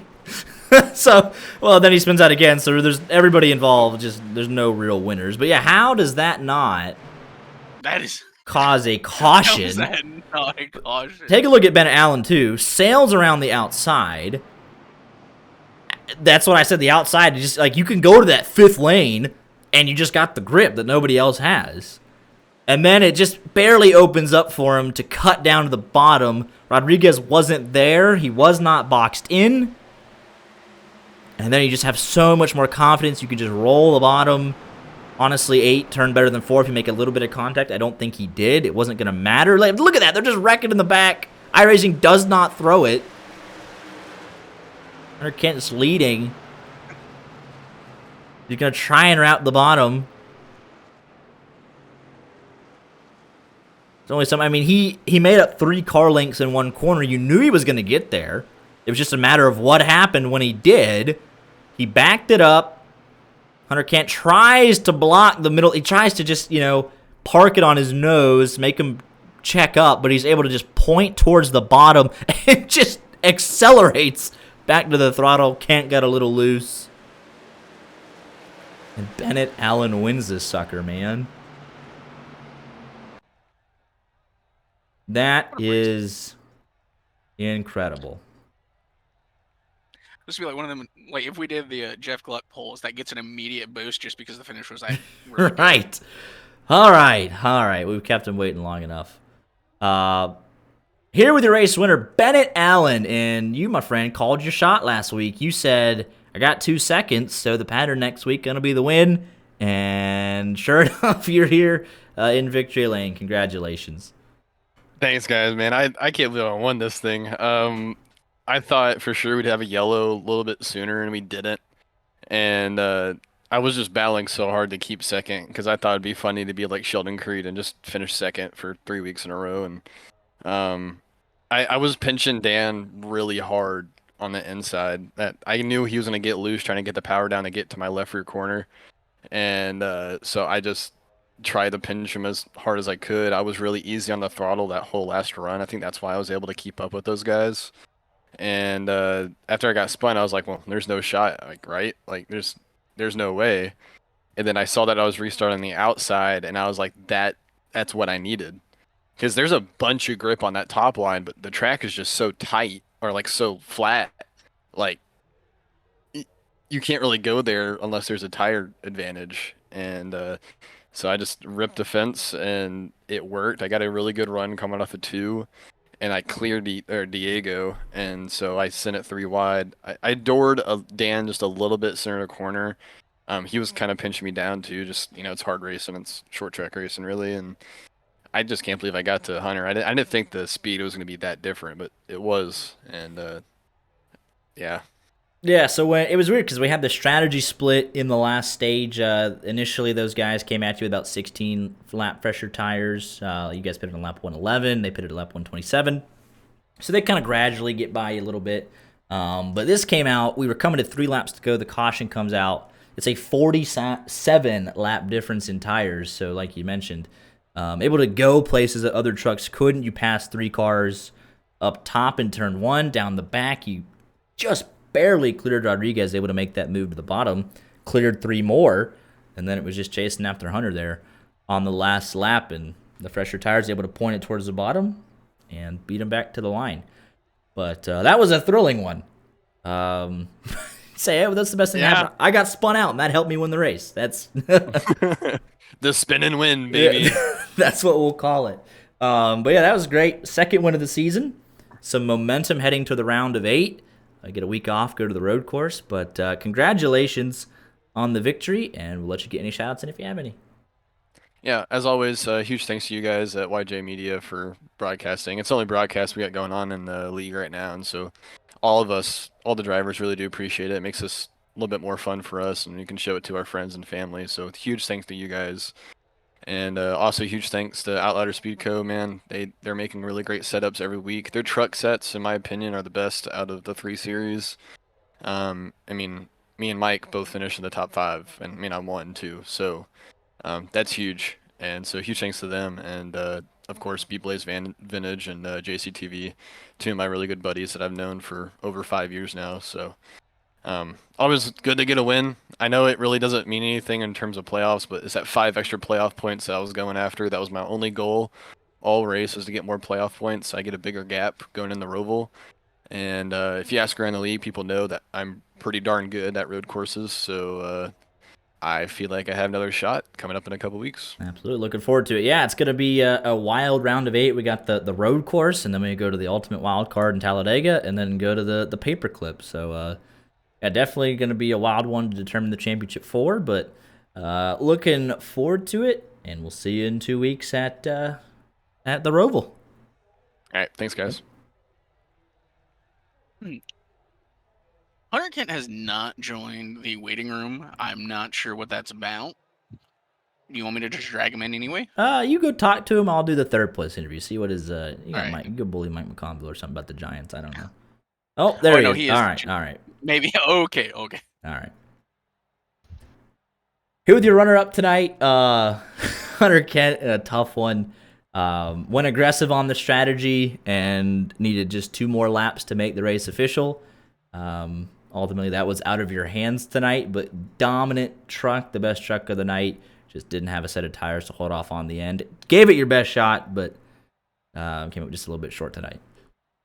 Yeah, we kind of knew that was very possible, but I mean, a blind squirrel finds a nut every once in a while. So, good win to Bennett. I didn't like the way he went down on the corner and moved some of my teammates out of the way, and I don't know if that move to bring out the caution was tactical or not, but knowing that he had a set of tires laying helped him out tremendously. So, but we all know the dominant truck tonight. I can't even be disappointed in it. You know, I'm already locked into the next round, so I had to make a gamble, and it just didn't pay off. We were, I don't know what, 4 car lengths short. So, all in all, dominant truck, a lot of fun, and we'll just move on to the Roval. Yeah, already locked in. You swept the stage. Has got some playoff points for what will be a challenging round for everyone, just based on the fact that it's Talladega. So having those extra points in the bank got the 1 win. Nobody stacked more playoff points than anybody else. We had 3 different winners, so fairly even first round. We go to road course, we go to the super speedway, and then we go to the paperclip at Martinsville. So it's gonna be a crazy round. But with speed like tonight, you've got to feel pretty good heading into the round of 8. Yeah, you know, the Roval kind of throws a wrench in everybody's plan. It's a completely different racetrack. I feel like I'm pretty good on road courses, so I feel like we'll have a good 52 Chevrolet for the Roval in 2 weeks. Martinsville, I mean, I'm usually pretty good at flat tracks, but Martinsville is just not my best track. So we just need to come out of there and score points to advance to the Final Four. And then Talladega is just a crapshoot, so anything can happen. We just got to stay out of all the carnage there, and hopefully we can advance to the Final Four and make it to Phoenix. Absolutely. Well, congrats again on the runner-up tonight. Dominant truck for sure. We'll see you in 2 weeks at the Roval, and we'll let you get any shout-outs in if you have any. Just big shout out to you guys over at YJ Media. You know, go and get broadcasted every race this year, and y'all do a phenomenal job going back and watching y'all's take on it. You know, each and every week is a lot of fun. Big shout out to my YouTube channel, Southern Roots Productions. If you guys like anything in the hunting industry, go check us out, Southern Roots Production. And then big shout out to my teammate Daniel. I know Mike kind of hung out with us there the last couple races because he didn't have anybody to hang out with. So we put in a decent amount of laps, and it showed. I mean, me and Daniel were the top 2 trucks basically, and then Mike was able to learn a little bit how to run this racetrack, you know, in these practice sessions. So it helped him out a lot, and it showed. We were the fastest 3 trucks. So Just big shout out to those guys and Chris for putting on the league. And I guess we'll see you in 2 weeks at the Roval. Absolutely. Congratulations again. We'll see you at the Roval. Thanks, guys. Here with the 06 machine of Gabriel Lafrene, finally picking up that second podium. He's been so consistent all season long, especially good at the short tracks, which we have one coming up in the round of 8, which you'll be a part of. But looking at all the way back till June, so Pocono, Lime Rock, Lucas Oil, the Glen, Richmond, Darlington, all top 10s, and you pick up the podium here tonight in third position. So some momentum for sure heading into the round of 8. Yes, I will try my best with my English. Sorry, guys. It's all right. But man, tonight was pretty awesome with the lucky yellow at the end. So yeah, second time on the podium this season. So yes, really nice to finish this round with the podium.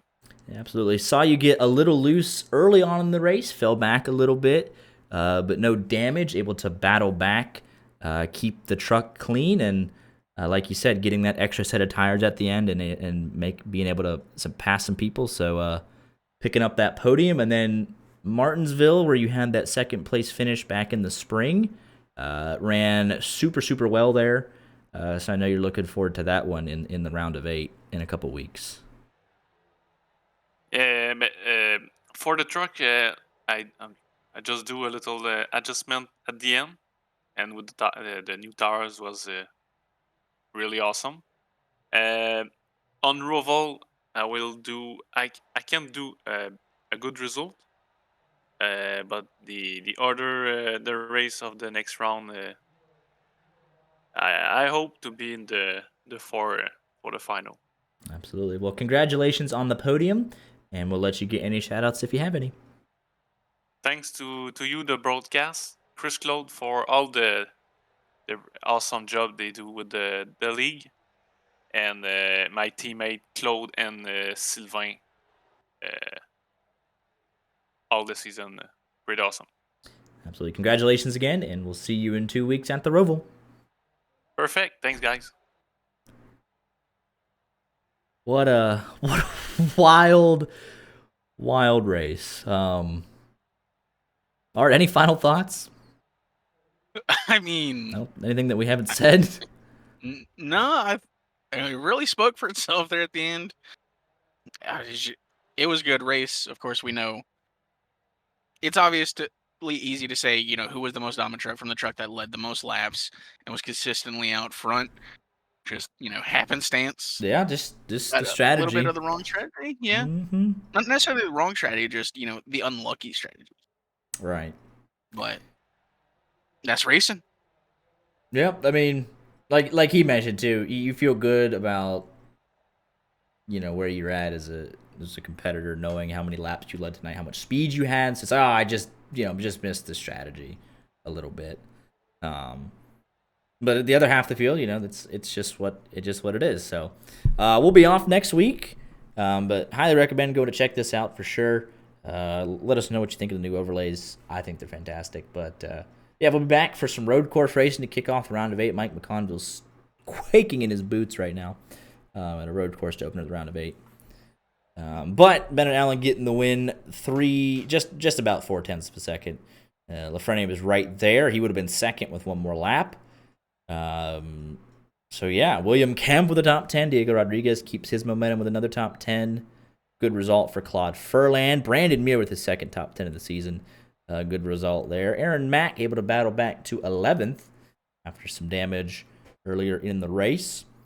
And we had 17 trucks on the lead lap back to Greg Hulls, who was involved in that last lap incident. And then the race of attrition hitting Travis Minto, Steve Herring, Sylvain Jolie, and Logan Giesbrecht the hardest here this evening. So we'll be back in 2 weeks at the Roval. Y'all take care, and we'll see you then.